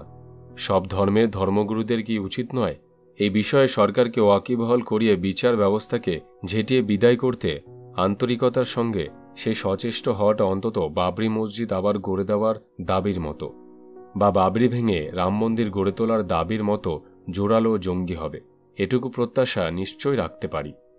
ঈশ্বরই সবকিছুর নিয়ন্ত্রণকারী বলে যারা বিশ্বাস করেন এবং সে কথা প্রচারও করেন, তারা কি সত্যি সত্যি কথায় কাজে একাত্ম মানুষ? তারা কি অসুখ হলে ডাক্তারের কাছে যান না? ঈশ্বরকে সবকিছু নিয়ন্ত্রণকারী বলে স্বীকার করলে চিকিৎসা শাস্ত্রকে অবশ্যই অস্বীকার করতে হয়, কারণ ঈশ্বরের ইচ্ছেতেই রোগ ও তার মুক্তি হলে চিকিৎসা শাস্ত্রের রোগ মুক্তির ক্ষেত্রে কোনো ভূমিকায় থাকতে পারে না। আমার বাস্তব অভিজ্ঞতা অবশ্য বড়ই করুণ। বিজ্ঞানাচার্য সত্যেন্দ্রনাথ বসুর সার্টিফিকেট পাওয়া ধর্মগুরু গৌরাঙ্গ ভারতী সবার রোগ গ্যারেন্টি দিয়ে সারাবার দাবি করলেও নিজের হেঁচকি রোগ সবসময় হেঁচকি ওঠা সারাতে তাবর তাবর কত যে ডাক্তার দেখিয়েছিলেন তার ইয়ত্তা নেই। জন্মসিদ্ধ বালক ব্রহ্মচারী দুনিয়ার মানুষের ক্যান্সার থেকে এইডস পর্যন্ত সারিয়ে নিজের অসুখ সারাতে হাজির হয়েছিলেন কোঠারি হাসপাতালে। সাইবাবা সবার রোগী সারান, নিজের রোগ সারাতে পাড়ি দেন বিদেশে। আজ পর্যন্ত যত অবতার দেখেছি সব অবতারই রোগ মুক্তির জন্য রোগীকে ঈশ্বরের ওপর ভরসা রাখতে বললেও নিজেরা ভরসা রাখেন ঈশ্বরের পরিবর্তে ডাক্তারের ওপর। কেন এই দ্বিচারিতা? মানুষের ভাগ্যের নিয়ন্ত্রক শক্তি ঈশ্বর না গ্রহ নক্ষত্র? জ্যোতিষশাস্ত্র বলে মানুষের ভাগ্য পূর্ব নির্ধারিত। জন্মের সময় গ্রহ নক্ষত্রের অবস্থান অনুসারে মানুষের ভাগ্য নির্ধারিত হয়ে যায়। জ্যোতিষদের এই দাবিকে স্বীকার করার অর্থ মানুষের ভাগ্যের নির্ধারক ও নিয়ন্ত্রক হিসেবে ঈশ্বরকে অস্বীকার করা। অর্থাৎ স্পষ্টতই জ্যোতিষ বিশ্বাস ও ঈশ্বর বিশ্বাস একে অন্যের অস্তিত্বকে স্বীকার করে না। দুই বিশ্বাস একান্তভাবেই পরস্পর বিরোধী। কিন্তু মজার কথা হলো এই যে প্রত্যেক জ্যোতিষীরই কি চেম্বারে কি বাড়িতে ঠাকুর দেবতার ছবির ঠাসাঠাসি ভিড়। ধর্মগুরু ও অবতারদের হাতের আঙুলে বাহুতে গ্রহ নক্ষত্রের চলমান প্রদর্শনী। এমন স্ববিরোধিতার কারণ কি? তবে কি ঈশ্বর বিশ্বাসীরা ততটা জোরালোভাবে ঈশ্বরের বিশ্বাস করেন না, দ্বিধাগ্রস্ত? জ্যোতিষীরাও ততটা গ্রহ নক্ষত্রের ক্ষমতায় বিশ্বাস করেন না, দ্বিধাগ্রস্ত। বিশ্বের বহু বরেণ্য বিজ্ঞানীদের ক্ষেত্রেই তাদের দেওয়া নবতম তত্ত্বকে বিজ্ঞানীরাই সবচেয়ে বেশি সন্দেহের চোখে দেখেছেন। সেই পর্যন্ত সত্যের জয় হয়েছে। সন্দিগ্ধ বিজ্ঞানীরা ওইসব বরেণ্যদের মতামতকে শেষ পর্যন্ত মেনে নিতে বাধ্য হয়েছেন। আজ কিছু বিজ্ঞানীদের ঈশ্বরের অস্তিত্বের প্রতি সন্দেহ আদেও প্রমাণিত হয় না যে ঈশ্বর বিশ্বাস ভ্রান্ত এক অন্ধবিশ্বাস। বিজ্ঞানীদের সন্দেহই যদি শেষ কথা হতো তবে নিউটন থেকে শুরু করে ফ্র্যাঙ্ক জে টিপলার পর্যন্ত বহু বিশিষ্ট বিজ্ঞানী ঈশ্বরে বিশ্বাসী হতেন না। বিজ্ঞানাচার্য সত্যেন্দ্রনাথ বসু থেকে জেবিএস হ্যালডেন পর্যন্ত ঈশ্বরতত্ত্বে, অধ্যাত্মবাদে, অলৌকিকতায় আস্থাশীল হতেন না। সর্বকালের অন্যতম সেরা বিজ্ঞানী আইনস্টাইন ঈশ্বরের গভীর প্রত্যয় ব্যক্ত করতেন না। বিজ্ঞান যেহেতু পরীক্ষা পর্যবেক্ষণের মধ্যে দিয়ে সিদ্ধান্তে পৌঁছায়, তাই প্রত্যেকটি ক্ষেত্রেই আসে পরীক্ষার প্রশ্ন, সন্দেহের প্রশ্ন। এসবের পরিবর্তে ব্যক্তি বিশ্বাসকে মর্যাদা দিতে গেলে ব্যক্তি বিশ্বাস বা ব্যক্তির দাবিকে বিনা প্রশ্নে মেনে নিলে বিজ্ঞান আর বিজ্ঞান থাকত না। পরীক্ষিত সত্যকে বিজ্ঞান মর্যাদা দেয়।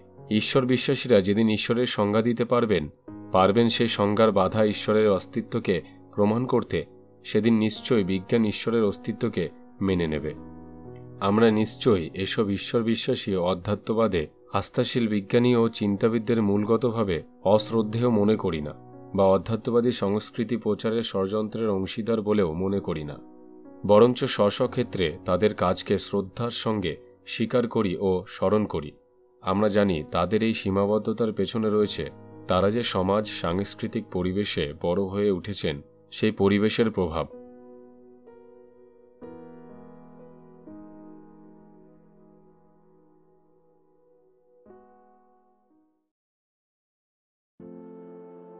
ঈশ্বর বিশ্বাস এবং বিজ্ঞানের সহাবস্থান।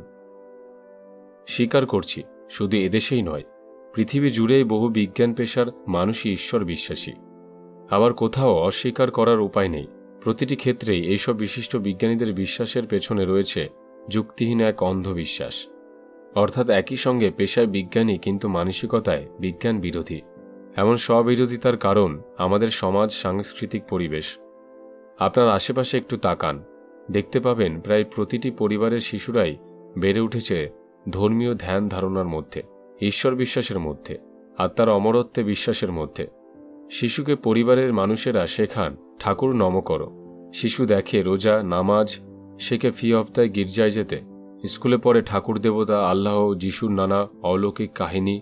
সিনেমায়, টিভিতে, যাত্রায় কত না ঈশ্বরের তত্ত্বের, ভুতুরে কাহিনীর, অলৌকিক ব্যাপার স্যাপারের ছড়াছড়ি। পরিচিত হয় নানা ধর্মের নানা আচার আচরণের সঙ্গে, শোনে নানা ভরের কাহিনী। কোথাও ভর করে মনসা, শীতলা, কালী কি মহাদেবের, কোথাও বা ভর করে জিন কি ফেরেস্তা। ভরগ্রস্তদের প্রতি বিশ্বাস নিয়ে হাজার হাজার মানুষ ভিড় জমান। তাদের বিশ্বাস তাদের মুখের কাহিনী অন্যকেও প্রভাবিত করে ধর্মীয় গ্রন্থ, প্রচার মাধ্যম ও ধর্মীয় উন্মাদনা। এমনই পরিবেশের মধ্যে প্রায় সকলেই বেড়ে উঠেছে, তা সে ভালো ছাত্রই হোক বা খারাপ ছাত্রই হোক।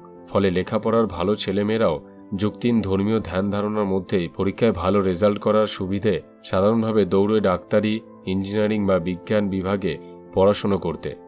আমাদের এই অনিশ্চয়তায় ভরা সমাজে ভবিষ্যতে আর্থিকভাবে প্রতিষ্ঠিত হবার সম্ভাবনা এখন এসব বিজ্ঞান বিষয় নিয়ে পড়াশোনা শেষ করে বেরোলে বেশি বলেই ভালো ছাত্রছাত্রীদের মা বাবা তাদের এসব লাইনে পড়াতে ঠেলে দেন। ফলে এরা বিজ্ঞান শিক্ষা শুরু করে ধর্মবিশ্বাসে গা ডুবিয়ে রাখে। যখন সাফল্যের সঙ্গে এরা ছাত্রজীবন শেষ করে কর্মজীবনে প্রবেশ করেন, তখন এরা বিজ্ঞানেও থাকেন, ধর্মেও থাকেন। এরা জীবনের ক্ষেত্রে বৈজ্ঞানিক দৃষ্টিভঙ্গিকে গ্রহণ করেন না।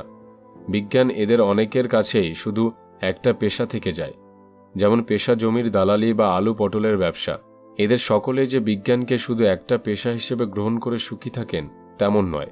ব্যতিক্রমী কেউ কেউ বিজ্ঞানকে জীবনের শ্বাস প্রশ্বাস, বেঁচে থাকার অনিন্দ্য হিসেবে গ্রহণ করেন, কিন্তু তাদেরও অনেকের মধ্যে থেকে যায় আজন্ম লালিত ঈশ্বর বিশ্বাস থেকে শুরু করে অনেক বিষয়ে অন্ধবিশ্বাস। যুক্তি ও বিজ্ঞানের আলো ধর্মীয় কুসংস্কারের অন্ধকারকে আক্রমণ করলেই ধর্মীয় শিবির সে আক্রমণের মুখোমুখি দাঁড়িয়ে জবাব না দিয়ে পালাবার ফিরিক খোঁজে। বিজ্ঞান এখনও যে সব বিষয় জানতে পারেনি সেদিকে আঙুল দেখায়।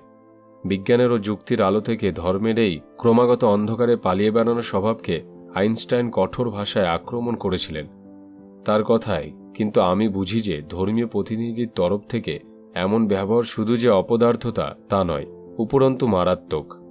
কারণ একটি মতবাদ যা নিজেকে পরিষ্কার আলোর মধ্যে বাঁচতে না পেরে কেবলই অন্ধকারে গিয়ে লুকোয়, তা নিশ্চিতভাবে মানব প্রগতির গণনাতীত ক্ষতি করে। একজন মানুষের মানুষ হয়ে ওঠার পক্ষে ধর্মীয় অনুশাসনের পরিবর্তে মানবিক মূল্যবোধ গড়ে তোলা যে অনেক জরুরি, এই বিষয়ে স্পষ্ট অভিমতও তিনি ব্যক্ত করেছিলেন। তার কথায়, একজন মানুষের নৈতিক আচার ব্যবহারের ভিত্তি হওয়া উচিত মানুষের প্রতি সহানুভূতি, শিক্ষা এবং সামাজিক বন্ধন বা সামাজিক দায়বদ্ধতা। কোনো ধর্মীয় ভিত্তির প্রয়োজন নেই। মানুষকে সংযত করার জন্য যদি তাকে শাস্তির ভয় দেখাতে হয় বা মৃত্যুর পরের পুরস্কারের লোভ দেখাতে হয়, তাহলে মানুষের কাছে তার লজ্জার ব্যাপার।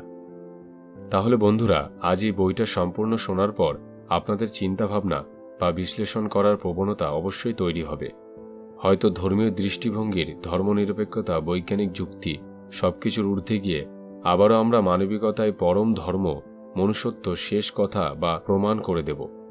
অবশ্যই সম্পূর্ণ বইটির রিভিউ কেমন লাগলো তা জানাতে ভুলবেন না কমেন্ট সেকশনে।